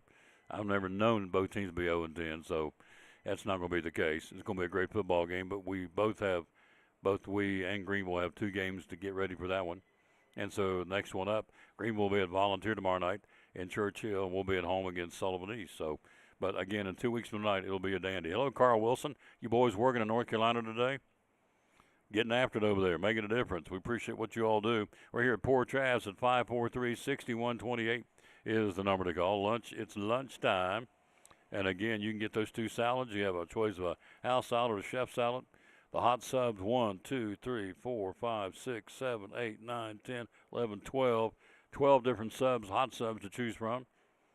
2 different cold subs. The poor boy sub, which is a foot long, and a little poor boy sub, which is 6 inch long. And so you got those. And the cold subs, excellent. Again, at Port Travis Deli, right here we are, located in the heart of Elizabethton. 543-6128 is the number to call. Right across the street from the Jewelers Bench, one of our great sponsors. So this is where we are. We come once a month. We love coming here. It's the best steam sandwich in East Tennessee. I'll put it up against anybody's steam sandwich. It is that good. I'm telling you, it's really, really good. And so can't wait to get one myself when I get off the air here. Quick break. We'll be right back. Let's see what we got. Who wants to talk? It would be the good folks from Lingerfield Drug Center on the Tom Taylor Sports. Very simple. It happens every day. Tell us how we can do it. Yeah, all you got to do is give us a call. We brought 2 yesterday, actually, but you just give us your name and your birthday and tell us where your prescriptions are at right now, and we'll call that pharmacy, get everything brought over. A lot of times people are nervous about moving because they're afraid something doesn't have refills or something can't be transferred. And when that's the case, we'll call those doctors, get you new prescriptions, and take care of everything, really. It's like the people, one of them we had transferred yesterday, said they'd been trying for about 3 days to get medicine refilled. And just wasn't happening, and was frustrated and asked if we could do better, and called, got everything transferred. Took maybe 15 or 20 minutes, and we had to call the doctor on one, which waiting on doctors can sometimes be a little time consuming, but they got that called in, and by the afternoon we had everything ready for her. Here you go, folks. So, it's just that easy. If you're not happy where you're getting your prescriptions filled, come to the Lingerfield Drug Center. The phone number to call and talk to you about it is? It's 423-542-2138. There you go. One of our great sponsors right here of Cyclone Sports and the Tom Dillon Sports Show. Get your prescription changed to a mom-and-pop pharmacy that still cares about their people and still wants to give you 100% customer satisfaction. It's right here at Lingerfield Drug Center beside Carter County Bank in downtown Elizabethton. Proud sponsor of Cyclone Sports and the Tom Taylor Sports Show.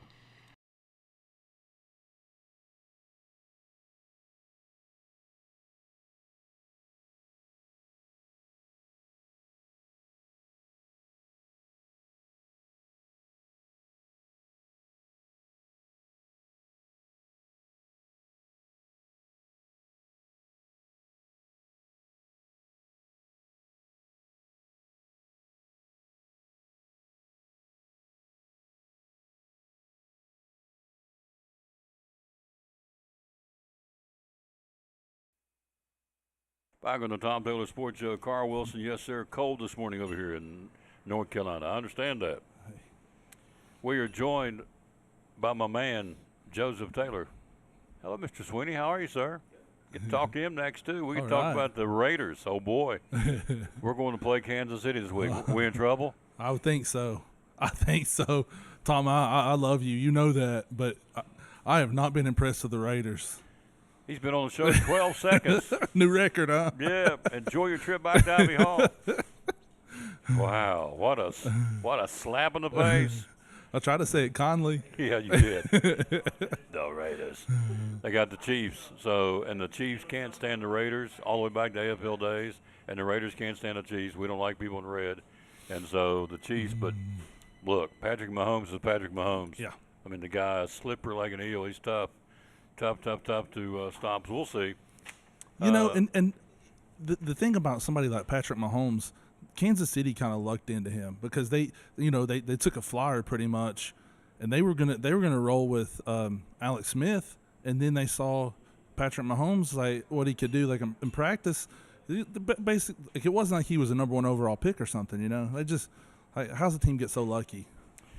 They got him. That's good. For Brandon them. Honey, sit down. Take load off your feet. Just sit down and relax. We're going to get him in a minute. We got a lot to talk about in Milligan sports. So, all right. So we'll jump in and talk college football. We got 5 big ones. 5 big ones. We're going to start with the obvious. The Tennessee Volunteers and the Alabama Crimson Tide on Saturday. Both teams, 5-1 right now? Yes, so sir. It is a huge game for a lot of reasons. Who do you like and why? You know I bleed orange. You know, Yep, I and know that. So I want so badly to pick the Vols, but I just don't see how you could watch that defense this year and feel any kind of comfortable thinking that they're going to go into Tuscaloosa and be able to pull off the upset. I'm trying to set my expectations low so I could be pleasantly surprised maybe, but I think the Tide just has too much offensively against our defense that's shown they can be vulnerable in the back end. They can be vulnerable to the run. Like I'm not too excited. I mean, obviously I'll be watching every play, but I don't have a good feeling. All right. The Alabama receiver says it's going to be a field of dreams on Saturday out there running around in the secondary, so we're going to pick them apart. So we'll see. And if Tennessee, if their offensive line can't give Aguilar any kind of time, they're in trouble. Yeah, for sure. Because if they get him out of rhythm, and, we'll see how Alabama's defense is. But the stat I thought was amazing yesterday, Andrew Smith told me this, they've not won in Tuscaloosa in 18 years. Goodness gracious. And the thing is, if they do want to pull the upset, it's going to be like it was several years ago where it was the 42-39. They're going to have to go in. It's going to be a shootout if they win because our defense will give up some points. Last time they won in Tuscaloosa, it was 51-43, the 5 overtime game. I could see the game getting up there if Tennessee's going to be able to do it. It's going to be in the 40s, I would think. Now, they struggled last week against Arkansas, didn't they? Yeah. Arkansas was doing whatever they wanted. They would run the ball. And the frustrating thing, the most frustrating part, is you'd get them in 3rd and long, and they convert. They would either convert with a pass, the quarterback would escape and run for it. Like, if you get a team in 3rd and long, you got to put them away. You know, that's the frustrating part about the Vols this year. Well, they had Georgia. Yeah, had them on the ropes. Yeah, down 21-7, and Georgia beats them. So you had it was a 34-17, and Petrino scores 2 touchdowns to make it close. Yeah. So we'll see. It's Saturday night. The Volunteers and the Crimson Tide. I think it's a 7:30. 7:30. 7:30 on ABC at Bryant Denny Stadium. Place will be nuts. Leslie doesn't know this yet, but we'll be traveling back from Middle Tennessee, and we will go as fast as we need to go to get back for the game. She's not aware of that yet, but yeah. Tell her to take a nap. Give her a Benadryl. Yeah, that's it. Honey, you look tired. Won't you close your eyes so I can go 100 miles an hour down the highway? There you go. She's listening. By the way, she made me a coffee cake last week, 2 weeks ago, wasn't it? Mm-hmm. Oh, yeah. Never got home with it. So a quick coffee cake story. I gave our mailman that comes to Ivy Hall, he brings the mail right beside my office, and so we've struck up friendship and I gave him a coffee cake one time, and he asked for another one, right? So the same day that you got yours, she made him one, and he was telling me, he said he put it in his mail car, and he said he wasn't going to touch it until he got home. He was going to enjoy it at home watching a movie, you know. He said, but something just told him to take one bite, and he said every other bite was gone in 7 minutes. Oh, yeah. Oh, yeah. So this is a good coffee cake. That was when I was going to Granger, wasn't it? Yeah, Granger. Yep, right. yep. You were at the high school, and I said, hey, can you come back? Can you get a coffee cake? And you said, how quick? I said, well, right now. So here's the story on that one. Let's hear it. I was going down the road. I shouldn't tell myself I don't care. I didn't have a fork, I didn't have anything. I just opened up the pan and I just grabbed just wads of cake and chased it with some Who Club peach water. So by the time I got down to Granger, I had crumbs all over me, and I didn't care. I'm grabbing it because I didn't get a fork, a spoon, nothing. I thought, this do caveman. West Virginia style, just eat it. So, and it's awesome. Her coffee cake, she should market those. Can I put in a request for one for Christmas? Absolutely. Coffee cake? Yes, sir. There you go. She's awesome. His lovely bride. So, on the way back from Nashville, just tell her, honey, just drink the Kool-Aid right here and load up a Benadryl. A little something. Because we got to get back. We got to be back. 7:30. Got to be. And that 7:30 is really going to be about 7:45 when because they got to get those commercials in. Absolutely. You can't just start the game right at 7:30. Oh no, that'd be too hard. Got to pay the bills. Yeah. LSU at Vanderbilt on Saturday. Number 10 against number 17. Can the Commodores upset them? I think they can. I have not been impressed one bit with LSU, and I have been impressed with Auburn. Can you believe if somebody would have told you before this season that Vanderbilt would be favored in the game, you'd have told that person they were crazy. But they are legit favorites in Vegas, especially at home. Yeah. So it'll be a 12:00 kickoff. Vandy 17th, LSU 10th. I guess the other big one in the SEC would be down between the hedges. Georgia at number 9 against number 5 Ole Miss. 3:30 kickoff. Who wins that one? Man, I guess I'd go with Georgia because they're at home, but neither one of those teams played well last week. That Georgia game was an absolute fiasco of officiating errors, and Ole Miss did not look very good against Washington State. If it's close, I typically go with the home team in the SEC. It's hard to win on the road. I'm going to pay you a big compliment. Are you ready? Yes, sir. All right. I listened to the Georgia and I listened to the Auburn radio announcers. I always like I like to hear the radio side of things. See how these guys paint the picture. Joseph Taylor is as good as the two color guys at Auburn and Georgia. So, well, thank you for that. I'm just telling you. So's Van Huss, so's Pless. I thought, wow. So anyway, I listened to them, and I'm driving down the road thinking, okay, the guys that helped me are as good as those guys doing those games.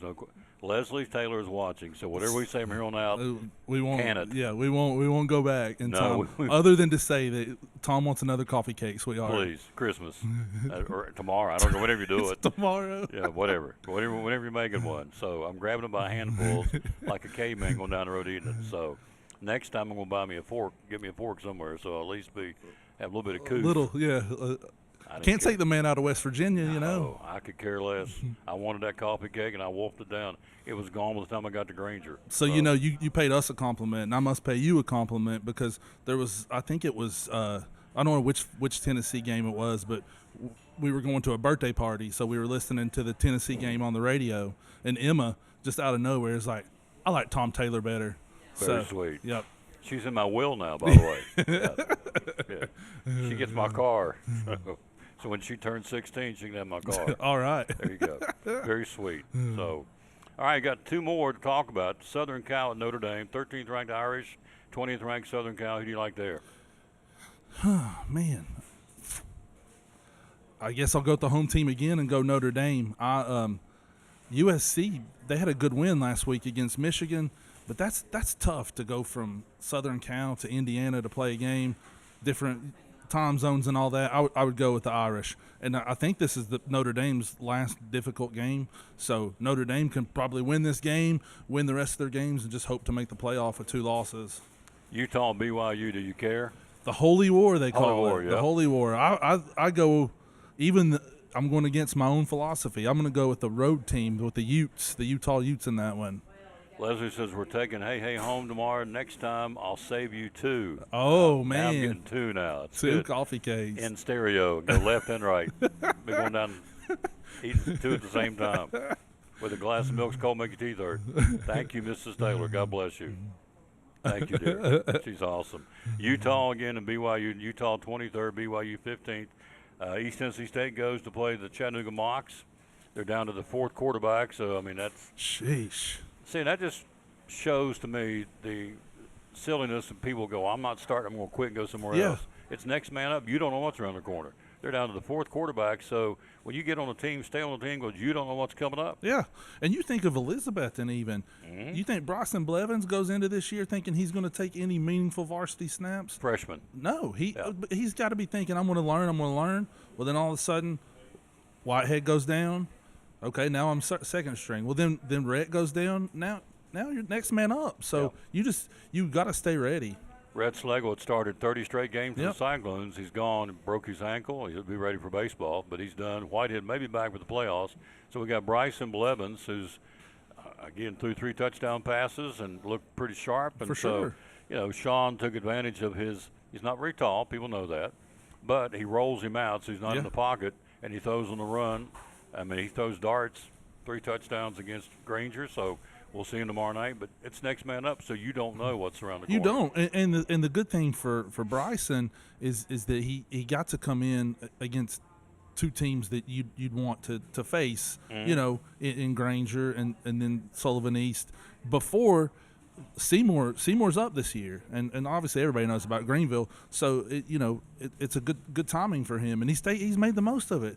You would not think that his body type would be able to throw the ball the way he does, but man, he can put some zip on that thing. Oh yeah, he threw it up at Tia Duggar, threw it on the rope back when he was QB up there. So, yep. In fact, we'll be in Greenville 2 weeks from tonight. We're number 6 in the state. They're number 2 in the state right now. So, it's shaping up to be a showdown again, as it always is. So you look at Major League Baseball. You look at the Blue Jays, and you look at the Mariners. The Mariners last night, 13-4. They got waxed by the Blue Jays. The Blue Jays are back in it, I guess. Yeah. So they got Castillo tonight, and Max Scherzer will go for Toronto. So who do you like in that series to finish it out? Mariners or Blue Jays? I think the Mariners.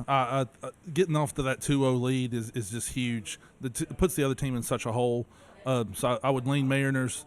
The same exact thing in the National League. As much as I can't stand them, the Dodgers they're a juggernaut. They are just they're just they could have everybody hurt, and they just seem to just plug another guy in and plug and play. We have frontline pitching of Blake Snell, Yamamoto. Tonight it's Tyler Glasnow. Tomorrow night it's Ohtani, and then you turn around and go back to the rotation. Yeah. Even use Kershaw if you need him. Yeah, I think it's he's unbelievable. back on the active roster. I think, but either way, it'll be time for Snell to rotate back through after 3 or 4 days rest.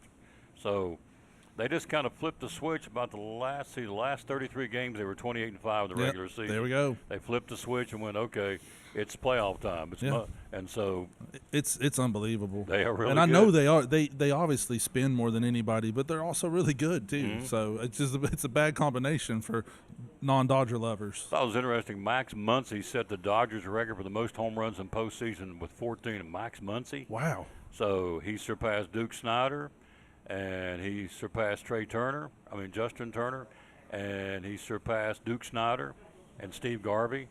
Max Muncy. Wow. I don't think of him when I think of offense. I think of Mookie Betts or Teoscar Hernandez or Yeah. Freddie Freeman. Right. But I don't think necessarily Max Muncy, so they're loaded. Just top shows to bottom. longevity. Oh. He's been there so long, you know. Yeah, top to bottom.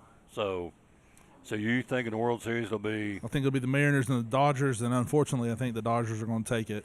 But I would love to be. I'd love to be surprised and not have the Dodgers win it. so I'm not a gambling guy, a betting guy, but I'm going to bet. I'm going to go with you in the house that by 7:30 you'll be back at home on Saturday watching the Tennessee Vols. If we're not, something's gone wrong. Something's gone horribly wrong. I don't. So Mrs. Taylor needs to strap on the seatbelt, and here we come. And I say this is the good thing, but the thing that works in our favor is we won't have the girls with us. Right. They take a lot of bathroom breaks. It takes a long time to get in and out of the car. So just the two of us, we should be okay. Yeah. They have bladders like peanuts, Yes, right? for sure. Yeah. Oh, yeah. I understand. See, I used to fix that when my kids were little. We'd travel night. Put them to sleep, travel all night. There's no talking, there's no fighting, there's no potty breaks, and we go right down the highway. So If I wouldn't be worried about myself going to sleep, I'd try that. well, you and Mrs. Taylor coming back, so you'll set sail from Nashville, and you'll be guaranteed you'll be back at the humble abode by kickoff time. Let's hope so. Yeah. So I don't want to have to listen to it on the radio. I want a see big it. screen. You Yeah. want to see it. You got it. So tomorrow night we got Cyclone football against Sullivan East. We got you back in here at some point working some more games. Yes, sir. So Just wanna let me do that. know. Yep. Tell me real quick.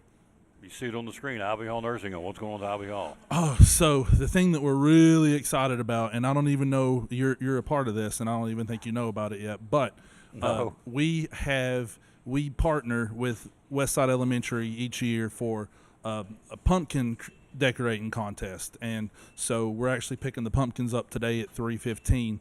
They have 116 pumpkins that kids have decorated to decorate Ivy Hall with, and I believe that they're going to hold back.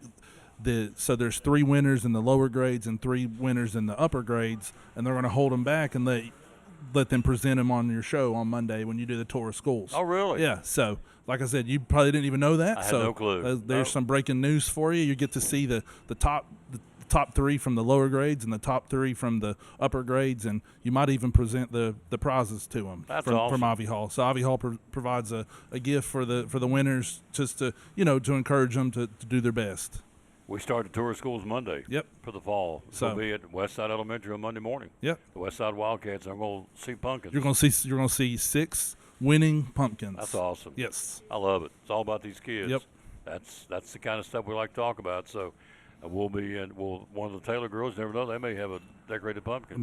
Maybe you never know. They don't. I don't think that the people that judge know who makes them. Right. To try to make it fair for everybody. So Sure. who knows? So who's arts or crafts in the family, you or Mrs. Taylor? 110% her. Mama. The girls make fun of me that I can't even draw stick man. I'm I right there can't. with you. I can't do it. God didn't give me that gift. I can talk to anybody. I can do things like that. I'm a little bit good technologically wise, but arts and crafts, no chance. It's mama all the way. Mama all the. And the girls know if they have a project, don't good. even look at daddy. Find mom. Just let dad go out and mow the yard. Find mom. I thought I was good at math though, right? And Yeah. I helped Catherine with a math assignment. It was 4th grade math, and she brought it home, and we missed every one except one. And Catherine wrote on there, "I'm sorry, my dad helped me instead of my mom." She wrote that to the teacher. Can you believe that? I love it. So It's not my fault. My daddy helped yeah, me. she wrote that. It was covered Threw in me red. right under the bus. It was covered in red, right? Yeah. A lot of red marks. Yeah. Got it. Catherine was like, "Look at this, Daddy. You helped me." That's So, terrible. That gives you a complex. Gives me a complex. Bless his heart. Thanks for Thank coming you for by. having me. Yes, sir. Get you a sandwich. Safe driving back from Nashville. Thank you, sir. Brendan Sweeney next, talking Milligan Sports on the Tom Dolan Sports. One of our great sponsors on Cyclone Football. Again, the great folks at Ivy Hall Nursing Home. Joseph Taylor, tell us what it's all about. Yes, sir. We specialize in short-term rehab or long-term care. We accept all major insurances. We accept Medicare, Medicaid. What we really love is people that come in that have had a knee replacement, hip replacement, come to Ivy Hall for some inpatient rehab. We have physical therapy, occupational therapy, speech therapy. We have a full-time respiratory therapist. And Tom, you can see I'm a big guy, so you know I like food. I know good food, and Ivy Hall specializes in home-cooked meals, three good meals a day. You can catch me every day right at the door getting my tray myself. There you go. That's awesome. How do we find out more about Ivy Hall on social media? Yes, sir. We have a Facebook page, Ivy Hall Nursing Home on Facebook, or a website, ivyhallnursinghome.com. One of our great sponsors, folks. Glad to have them on board. Ivy Hall Nursing Home on Cyclone Sports and the Tom Taylor Sports Show.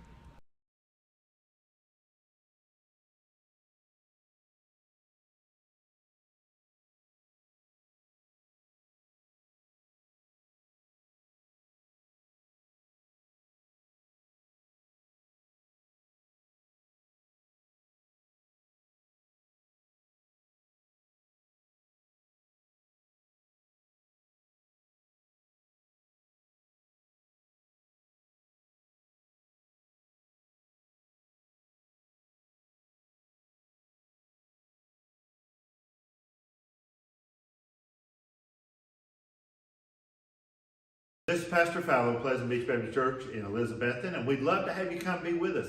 You and your family be with us on Sunday. I'm standing here in the lobby at our visitors table, our welcome table, and there's packets made up with tells you a little more about the church and get acquainted card, and then also a mug and some things in there for you to take with you to remind you to pray for us.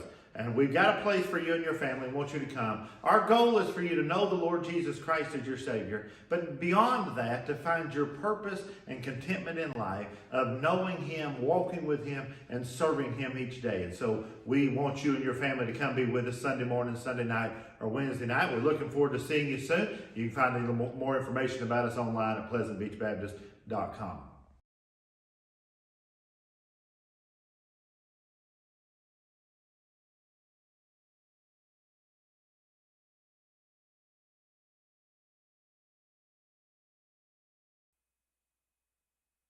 Back on the Tom Taylor Sports Show, if you're a Las Vegas Raiders fan, this is the fan club right here.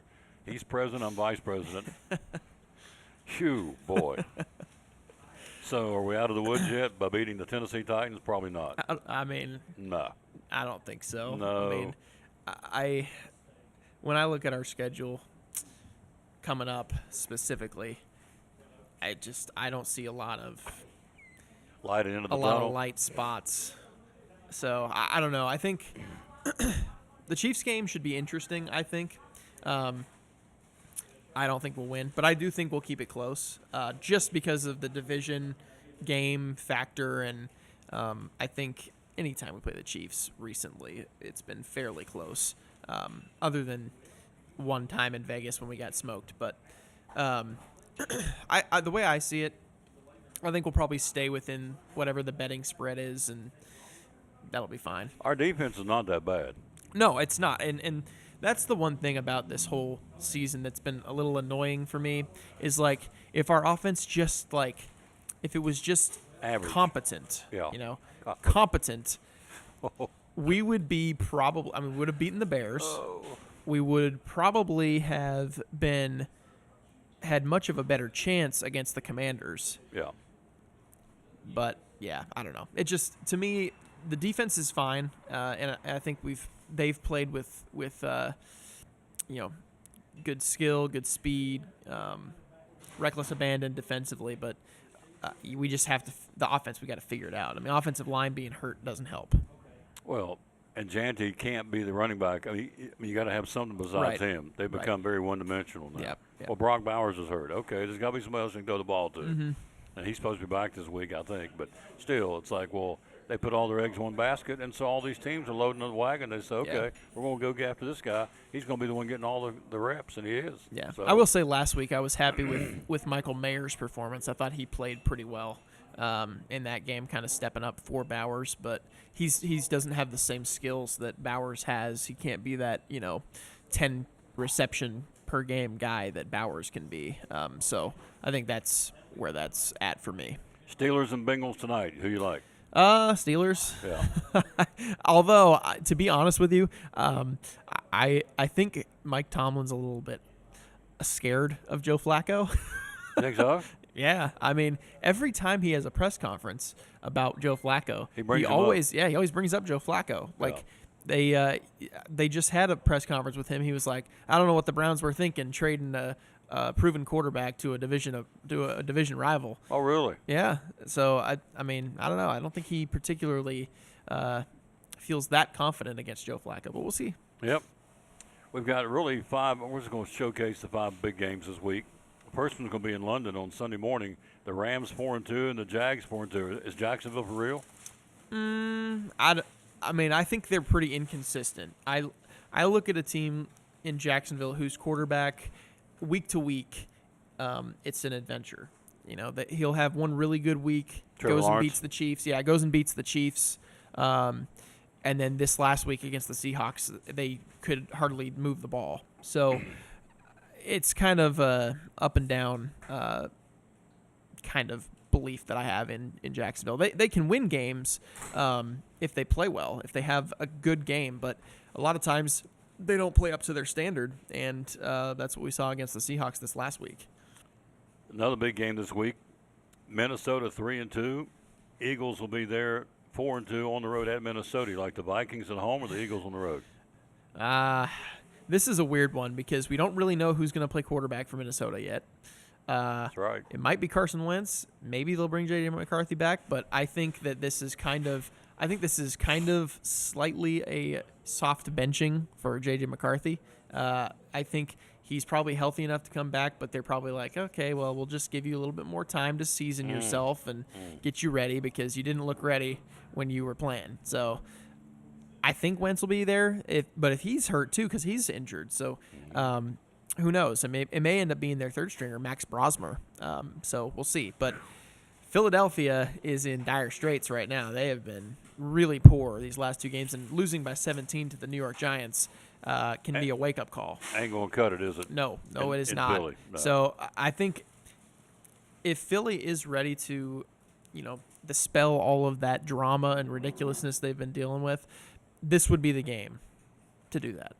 AFC matchup, pretty good one. The Chargers 4-2 hosting the Colts 5-1. Colts for real. That's fun. I like the Colts a lot because they have a great offense set up where their quarterback doesn't have to do too much.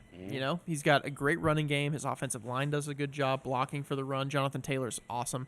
And he's also got a lot of weapons offensively. Tyler Warren has been huge for Daniel Jones, the rookie tight end out of Penn State. He's been just nails all year. I love the Colts. I really do. And I think the Chargers are kind of struggling a little bit right now, scuffling because of their offensive line issues with the injuries, with Alt out and Slater out. That's a tough thing to overcome, and with Indianapolis being a pretty good defense as well, it might be a tough one for the Chargers. 2 more to showcase. These are good games coming up this weekend in the National Football League. Atlanta 3-2 at San Francisco 4-2. That's the Sunday night game. 49ers are beat up, but still they're 4-2 without Brock Purdy and George Kittle and some of the other key players. So they got the Falcons coming to town. Is Atlanta for real, and who wins that game? If we like Atlanta, if we think Atlanta can play the same way they did against Buffalo, Atlanta wins that game. But it's a different environment. They're on the road in San Francisco, outdoor stadium, grass, not turf. Penix so far this year has looked better in the domed games than he has when he's been outdoors. So we will see. San Francisco, they're just so injured. I mean, beat up. You look at that whole roster, and you hardly recognize anyone who's on the field in regards to skill players. Mac Jones had kind of an off week last week with a couple interceptions, and they're asking him to be a gunslinger. I mean, he threw close to 50 passes last week, and I don't know that is necessarily the recipe for success with Mac Jones. The last game involving some pretty good record. Tampa Bay 5-1 will be in Detroit to battle the Lions on Monday Night Football at 4-2. Detroit got throttled by the Chiefs of the night. Tampa Bay 5-1, best start for them in a long time. Who wins that one in Detroit? Whew, yeah, that's a tough one. Tampa's playing great, even with all the injuries to the receivers. Ibuka probably out, Godwin and Evans out. So, like, you're dealing with, 4th through 6th string receivers as your guys that are playing on the field, and they're still scoring points and having no trouble winning games. So they dealt with San Francisco with no problems last week, and I would venture to say with them playing against Detroit, who has an injured secondary right now. Terrion Arnold is out. They've got a couple of other players out as well in the secondary. I think it's an opportunity for Tampa to keep scoring points. You like them on the road? I do. Yep. So what do you think the Raiders' score is going to be? Well, I guess what's the spread is the question. I don't know. If I figure out the spread, I think it'll be 1 point less than the spread. Oh, I think so? Yeah, because I think the Raiders will keep it close enough, but they won't win. I like listening to the radio guy. He's pretty good. Horowitz. Yeah, Jason Horowitz. And Kirk Morrison's their color guy. So, as I said earlier in the show, I don't really watch much. I'm an old school guy. I got a really hot rod radio. I sit in my chair at night and just channel surf and find ball games to listen to radio play-by-play is what I cut my teeth on. Hello, Dixie McDuffie. Jimmy Stout down in Atlanta watching. We're here live again at Port Travis Deli. What kind of sandwich? Which one do you get when you get one? Oh man, I think I get the Mad Italian typically. It's good stuff. So you'll get him a sandwich for being the guest. We're going to talk some college football coming up here and also Major League Baseball in a few minutes. But let's talk Milligan sports. Busy time. Let's start. We'll go sport by sport. Volleyball tonight at Montreat. Let's talk about the volleyball. Yeah, volleyball out at Montreat. They've won 2 of their last 3 contests in conference play, which is a good development for them. They're kind of on the bubble right now of the conference tournament standings. Still got about 5 or 6 more matches left to play in the regular season, so they've got some time still to create a little bit of a charge forward. But, yeah, they should have a chance, I think, tonight against Montreat. Montreat really struggling. They have not won a conference match this year, so opportunity for the Buffs to get conference win number 4. They've – I think recently they've played a lot better than they started the year, and that's what we expected to happen this year. It takes some time to get a lot of new players on the same page and get everybody to play as a team, and I think it's starting to happen. It's not where you start, it's where you finish is the name of the game. So volleyball tonight, we will have volleyball. Hello, Coach. How you doing? Good. How are you? Do you like the Dodgers? Oh, yeah. I'm excited right now. You better. Absolutely. Coach Hardin here from University High getting him a sandwich.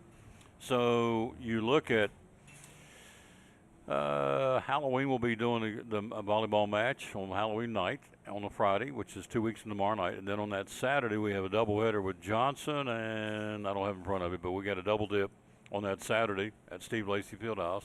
And then we'll hopefully be in the tournament at Meadowview and Kingsport. And hopefully we'll get the green light to be able to go over and stream those. We hope. That's what we're banking on. That's what we're hoping for. Anyway, we got 3 for sure on the 31st and 2 on the 1st of Milligan volleyball, and that's the name of the game. Is again, they're getting better. Faith Wilson was named the setter of the week in the conference. Yeah, had a great week. 138 assists across 3 matches. 55, which was her career high in a match in one of the wins, which was the game against Pikeville. So that was a great week for her, and first honor of the year for a Milligan volleyball player. So I don't know if they can put a gun like a jugs on a baseball pitch, how fast those balls come across the net. But I'm telling you, when Shelby Miller or Bella DeVoe killed that ball across the net for Milligan, I mean, that thing's got to be going 100 miles an hour. It's flying. I mean, it is screaming across that net. Yeah. And so those girls, when they elevate and they can hammer it. So those are your 2. The kill machines right now are DeVoe, who's out of Greenville, and Shelby Miller out of Unicoi County. So 2 local ladies. And again, we'll stream it on Halloween and also on the 1st. We always like doing that. Love being involved in Milligan sports. What's going on right now in cross country? Cross country is moving towards the conclusion of their season. They've got 2 more meets before the conference championships. This coming weekend, they're at the Roanoke Cross Country Classic at Roanoke College out in Salem, Virginia. So that should be a lot of fun for them. The women are currently ranked number 2 in the nation at the NAIA level. The men are ranked number 3. So it's incredible. Ellen Mary Kearney actually at the Fire Tower Project a couple weeks ago, she finished second in that race, and that's had, all kinds of Division I schools at it, and so for her to finish second as an individual, that's a huge marker of her success and just the ability that she has to run and with speed and endurance. Milligan's ladies number 2 in the nation. The men are number 3 in the nation in cross country. And all the NAIA schools, which are over 200, is that right? Yeah. Yep. We're number 2, number 3 in the world, not in the world, but in the country, which is incredibly cool. What's going on with golf right now? Golf just concluded a couple of tournaments yesterday, or no, it was Tuesday rather, as the men were down in Ottawa as they were playing at the Bryan Fall Invitational. They ended up finishing 3rd out of 11 teams. Really good performance from them. Our top finisher was Francisco de Bethencourt, who has been with us for 3 years now. He actually placed tied for 5th as an individual, member of the all-tournament team. So good performance by him. And then our women placed 4th out of 6 at the Gibson Bay Intercollegiate, which was up in Richmond, Kentucky, hosted by Lindsey Wilson College and University of the Cumberlands. And Bailey McGaha for us finished tied for 4th place in that one and also won all tournament honors. That tournament was pretty packed with really good teams. So finishing 4th out of 6 is not a bad thing at all. It's a good thing because the teams that were ahead of us are all ranked teams in the nation in the NAIA. He has no notes. This is all up here in his noggin. He has nothing here. I don't know how he does it, but he does it and does it well. Let's see, soccer. What's going on with soccer right now? Soccer just played last night at University of Pikeville. Our women pulled off a 2-1 win in a really big matchup for them because Pikeville came in at 5-2-2 in the AAC, and Milligan came in at 6-2-2. So 2 teams that were right next to each other in the standings, and so a 2-1 win in that one. First half, it was all 3 goals were scored in that first half of that one. So that was a fun, fast and furious first half, and then Buffs held on in that second. So good job by them. That was a huge win for their chances to jump up in the standings. They're now sitting in 3rd place, solo in 3rd place in the standings. For the men last night, they unfortunately took a tough loss to Pikeville by the same score, 2-1, which that loss actually clinched it so that they cannot win the regular season championship for the conference. So unfortunate for the men, but they've still got a big game coming up. Both teams play Union Commonwealth on Saturday, and for the men, that's the number 1 team in the conference that they'll be playing at home on Saturday at 4:30. So big match for them. The women have then 2 more matches in conference, one that was rescheduled against Truett McConnell, who's a ranked team nationally. That's going to be a tough one. That'll be Sunday the 19th, and then they actually have to go back to Columbia, South Carolina, the women, to finish a suspended game. There was a severe weather episode out there in Columbia where their game had to just be suspended and played at a later date. So there's 47 minutes left to be played in that one, and we lead 1-0 for that match. It'll pick up right where it That'll stopped. pick up right where it left off in that end of the first half. So we'll take a quick break. We'll come back. We'll take a look at cycling, Zach Nave Cycling, and also they're in the tank now, the swimming team, what they're doing. We'll do that and talk some college football right after this. We're live at Port Travis Deli on the Tom Taylor Sports Show. Double C Western Supply in Elizabethton, your Cowboy store, and so much more. We have shoes and boots for guys and gals. We have kids' boots and shoes for the little people, too. Ball caps, Marriott Wrangler, and a large selection of Huey. We have purses, billfolds, handbags. We carry a full line of Montana Silversmith jewelry. We have both Lane Frost and Huey cologne and perfumes. We even have several styles of rugs to choose from, and a large kids section full of boots and shoes and jeans and dresses and even stuffed animals. And jeans, and more jeans, both work and casual for guys and gals. Ayrton Wrangler in all sizes and styles. T-shirts for men, women, and kids. For cold weather, we have fleece tops and sweaters. And racks full of men's shirts, including the George Strait line from Wrangler. Short sleeve and long sleeve shirts for men and women. Vests and jackets for the cold days and nights for the guys and the ladies. We have a full line of tack and cowboy hats for cowboys and cowgirls, along with belts and a great selection of saddles. So you see, it is a cowboy store and more. Double C Western Supply, Railroad Street, Elizabethton. Find us on Facebook and at doublecwesternsupply.com.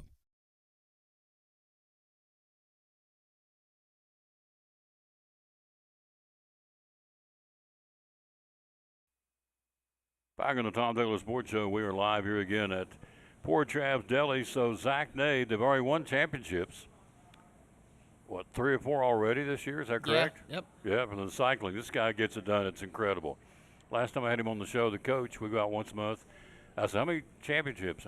33, 32. It's like, dude, some don't win any. So, I mean, it's impressive what he does with the cycling program. Yeah, it sure is. And they just finished up at the USA Cycling Mountain Bike Championships. That was out in Grand Junction, Colorado. So a little bit of a jaunt there for them to get out there. But they had 3. Typically, mountain bike is actually the one season during the year, or the one championship season that we don't yet have a national champion in.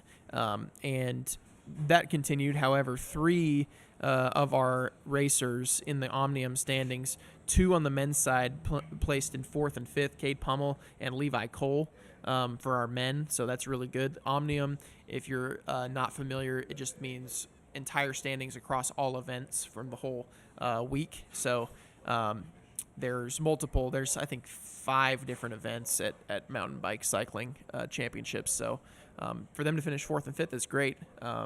As a team, I think Milligan finished 6th overall in the Omnium standings combined. So really good performance from them. I think it's one of their better performances at Mountain Bike Nationals. So Zach Nave continues to do it. It's incredible. A little old school. I keep saying little old Milligan because you used to, NAIA schools, I guess you had the average enrollment of an NAIA school is not close to like a D1 school, so they're all fairly small, but still, you got 1,200 kids at Milligan, and over half of those are student athletes, and they're getting it done. So the swim team with their interim coach, Christian Pope, so how they doing? Yeah, they're doing well, and I want to give some credit to Robin Roselle, who is currently standing in as basically the interim coach, is an assistant coach, but is standing in that role. Mm-hmm. Her son, Morgan Roselle, is on the team, but they had a really good performance in their first meet of the year against 2, national powerhouses at the NAI level. SCAD Savannah hosted it. They're always in the top 3 in the national standings, and then Kaiser University, defending national champs. So those 2 schools were the schools we were competing against, and we had plenty of events where we finished people in 2nd place, 3rd place, 1st place even, and we had 17 provisional national qualifiers. 17 already. Just one event, already 17 provisional qualifiers. So that's awesome. Huge start to the year. Lots of freshmen getting involved as well. We had on our women's side, Emily Newman, a freshman, won Conference Swimmer of the Week the first week of the year. Went to her, so really impressive. Elijah Holloman on the men's side, a freshman, had 2 provisional qualifying marks, and was also, 7 seconds in front of the provisional mark. So that's a big buffer in swimming. So that's impressive. Yeah. So things are in good hands at Milligan Sports. Basketball getting ready to crank up. Basketball, both guys and girls are practicing. They start at the end of the month. They start early. Yeah. And so they're into it hot and heavy right now. And so that would be for Coach Greer and for Coach Robinson. So we'll be doing their games, as many as we can get into the season this year. And I think we all know they schedule, and it's not the schools, but they schedule games on Wednesdays. And, of course, that's tough for us to do those with church night. But any other night we can get out there and do them.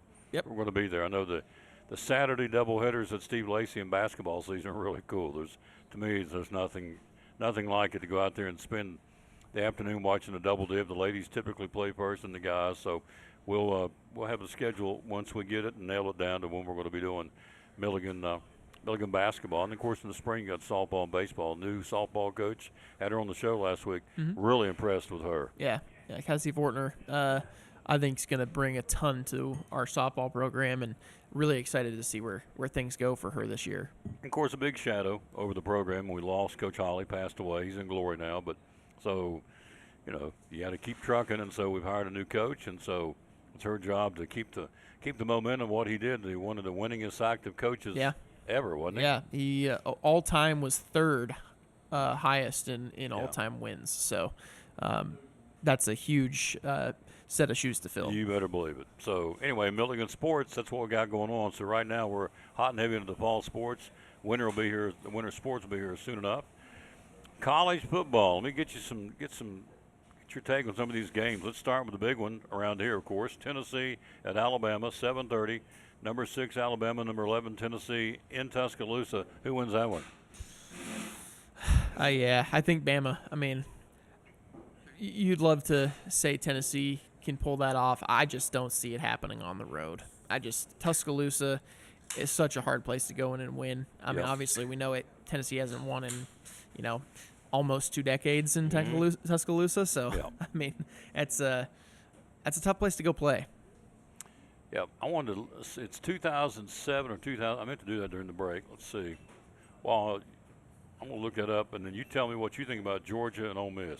Okay, yeah. I think Georgia Ole Miss is interesting. These two teams coming off a week that they didn't play great.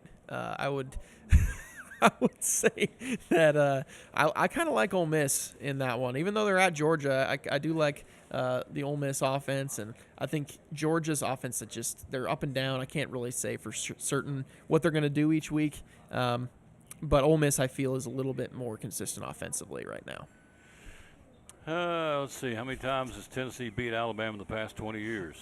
So that's not what I was looking for, but I know he told me this yesterday. It's 2000. That's not what I wanted.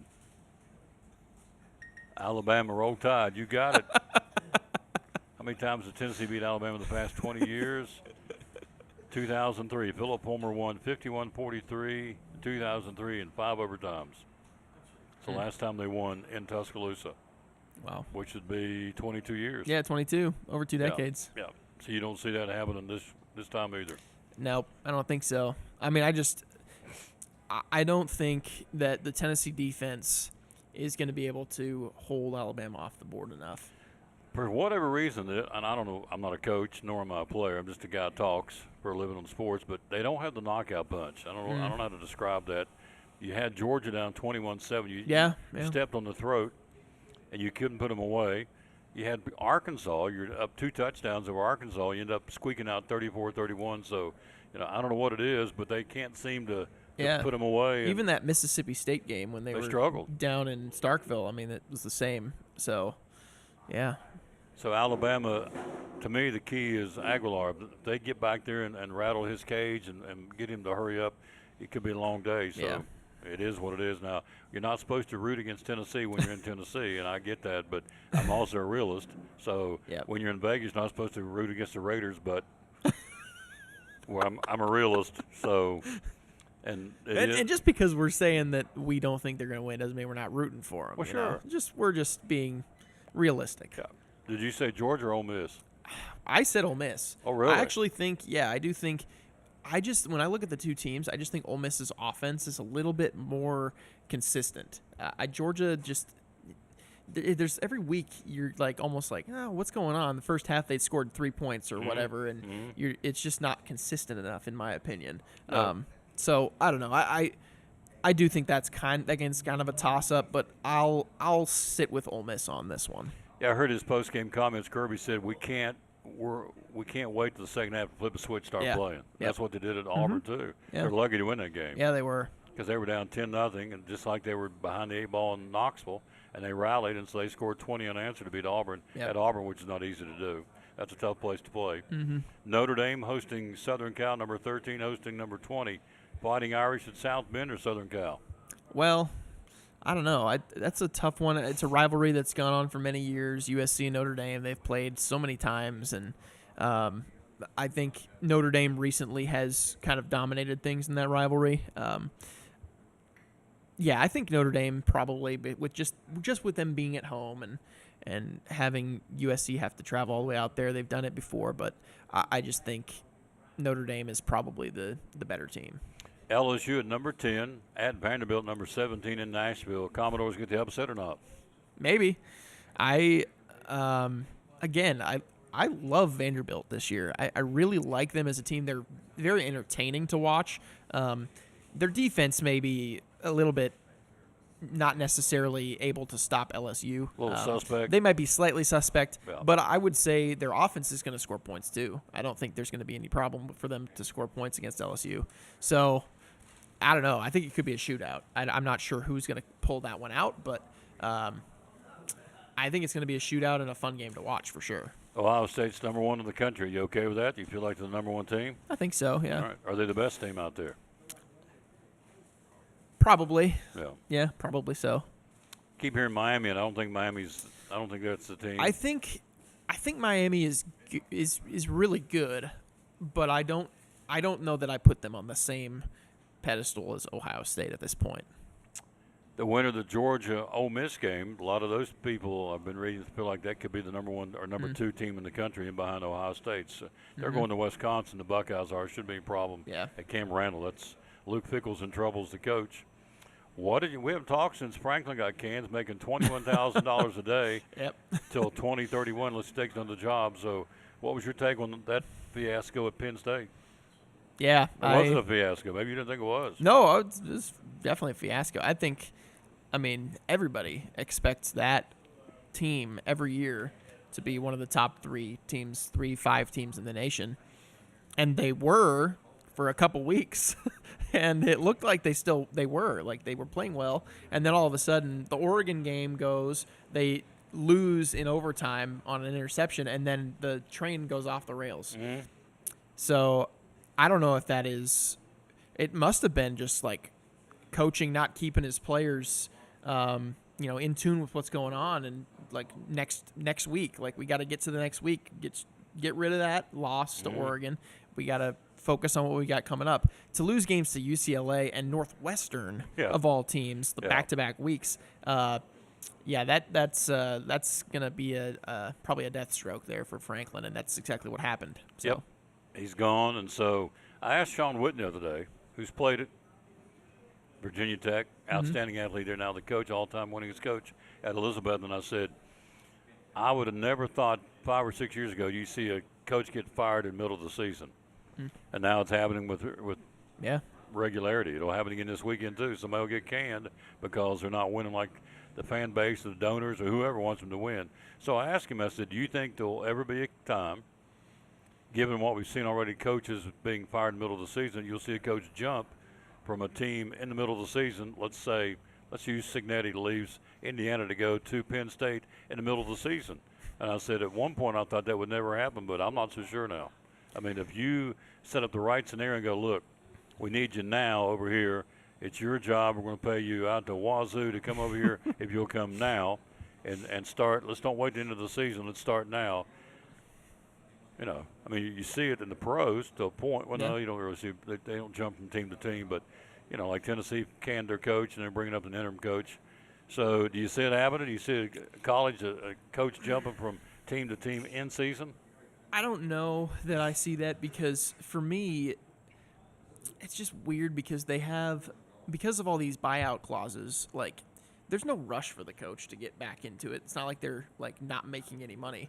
Like James Franklin right now, $21,000 a day. Yeah, $21,000 a day that he's making should not do anything. So like, if you're a coach and you get fired or bought out or whatever the case, and then you're making money off of that contract and you don't have to work for it.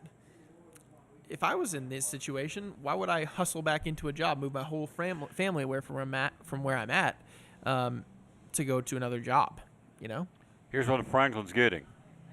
I took this off. James Franklin being paid or will make till 2031, unless he takes another job, which I think he probably will. He's a competitive coach. Yeah. He's making 25 cents a second.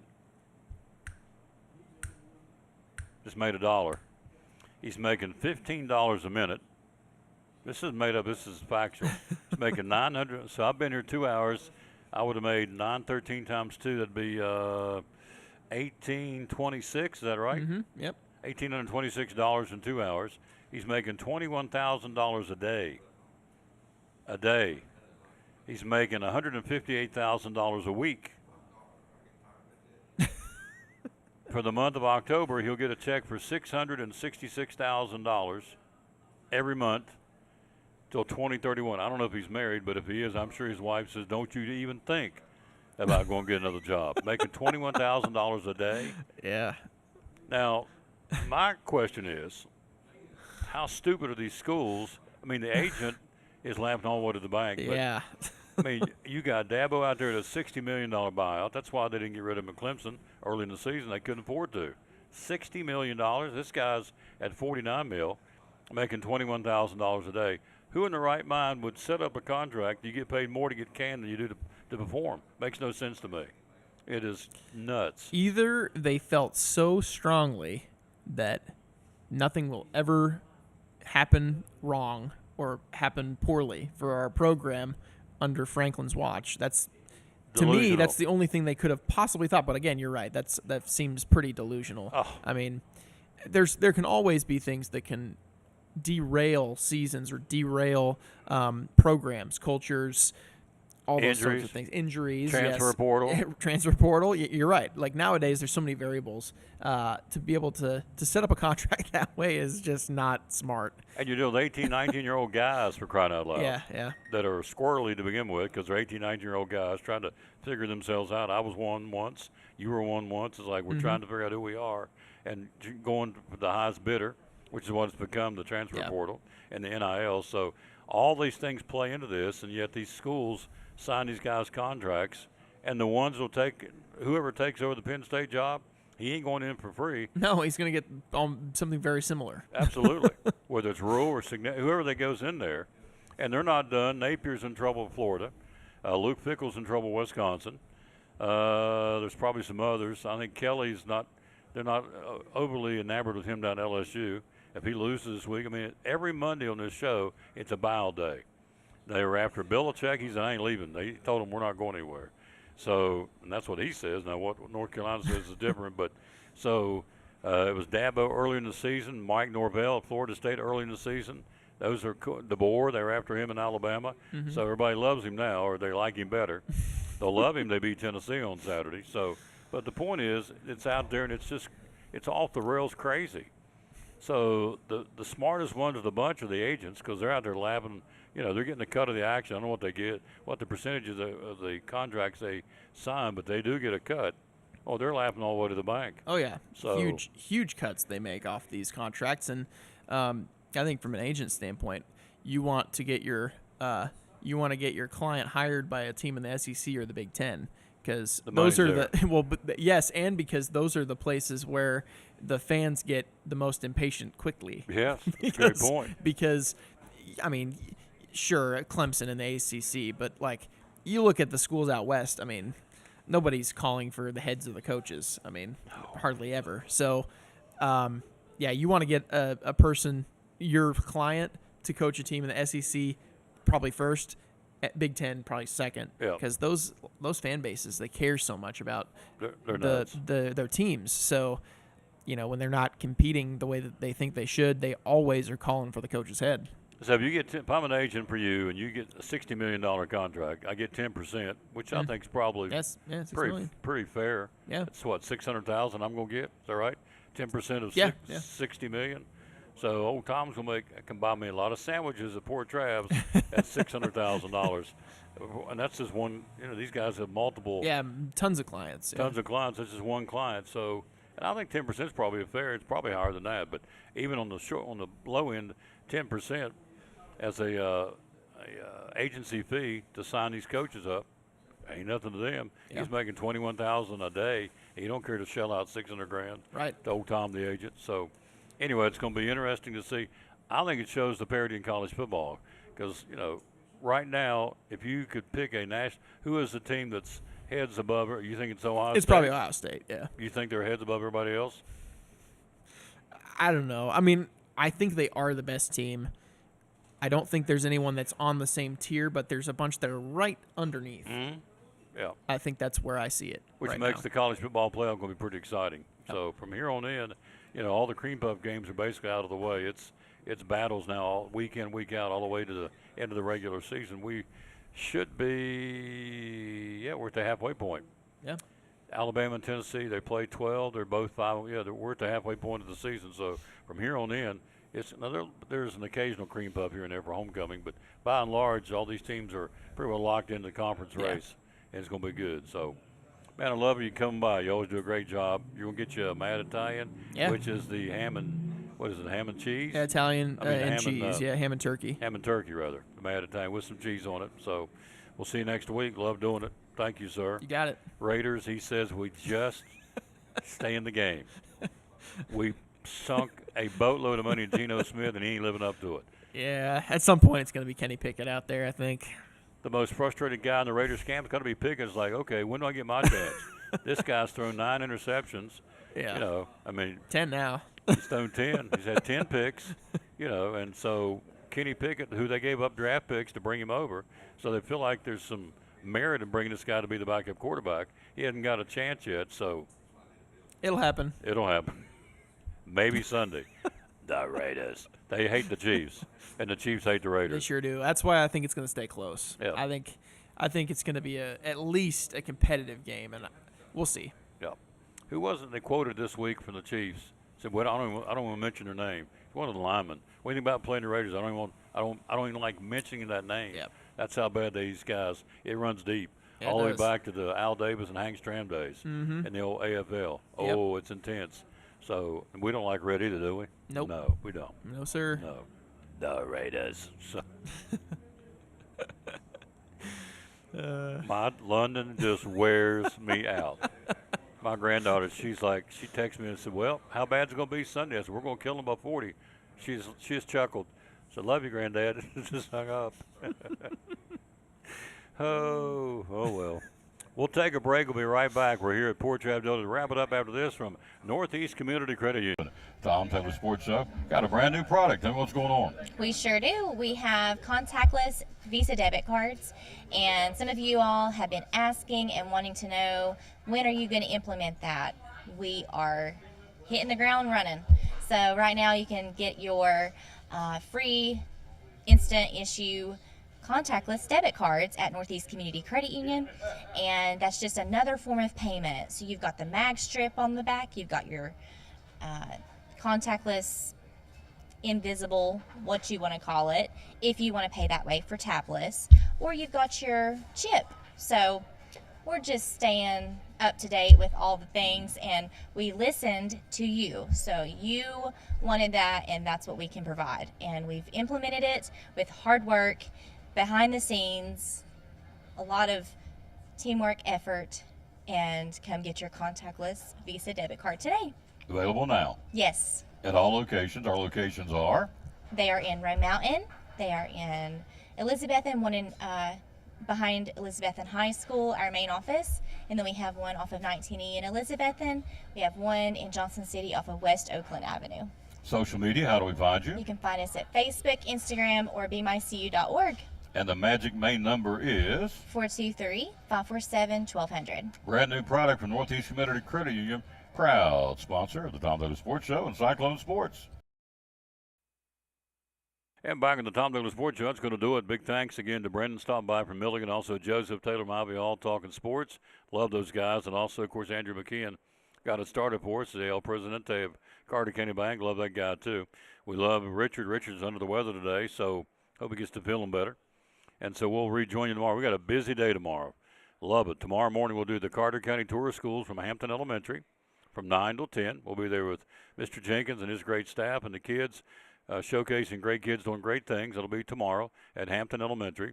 Then we'll come reload and bring it down to Food City in Elizabethton and do our show from there tomorrow. Ryan Whitten joins us tomorrow. And so he'll be with us. David Lyons will be with us tomorrow from Roman Sports, among others. We'll talk about that.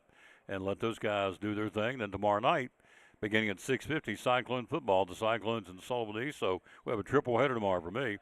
The Carter County Tourist Schools at Hampton Elementary. The Tom Dillon Sports Show number 2379 at Food City in Elizabethton, right down the road here. And then tomorrow night, Cyclone football against the East Patriots. Again, we are 50-5 against them. We've won 15 straight. We'll see if we can continue that string tomorrow night at 6:50 airtime, 7:30 kickoff. The Cyclone Network audio and video. We'll have Kerry Taylor and Weston Taylor and Axel Stein to the Cyclone Walk and Isaac Fletcher. They get them all. Eddie Pless doing the color commentating. I'll bring you the play-by-play tomorrow night. It's a blackout. Everybody wearing black tomorrow night for the Cyclones at Citizens Bank Stadium. So we're going to wrap it up with the verse today. We always dedicate our show to the man who hung on the cross. And today, of course, no exception. It's all about the Lord. And let's give you that verse right now. And it goes like this. Psalm 77, 13 and 14. Your ways, O God, are holy. What God is so great as our God? There is none. Verse 14, you are the God who performs miracles, and he does. You display your power among the peoples, and he does every day. Psalm 77, 13 and 14, the verses of the day. Out of time, we sincerely thank you for yours. Back at it tomorrow. 9 o'clock, we'll be ready to go to Hampton Elementary, the Carter County Tourist Schools, brought to you by Northeast Community Credit Union. Then we'll do the Tom Dillon Sports Show from Food City. And then we'll wrap it up tomorrow night with Cyclone football. Number 6 Cyclones hosting the East Patriots. Until then, we'll say, as always, bloom where you plant it. And win or lose, be a good sport. Thanks for watching show number 2378 from Poor Trav's Deli. The best steamed sandwiches in Northeast Tennessee, right here in Elizabethton. Phone number is 543-6128 to call in your sandwich, and we hope you do. And come by here and sit down and eat it, enjoy it. They're open again Monday through Saturday, and we appreciate them very much being right here at Poor Trav's Deli. See you back tomorrow. Have a great rest of your Thursday.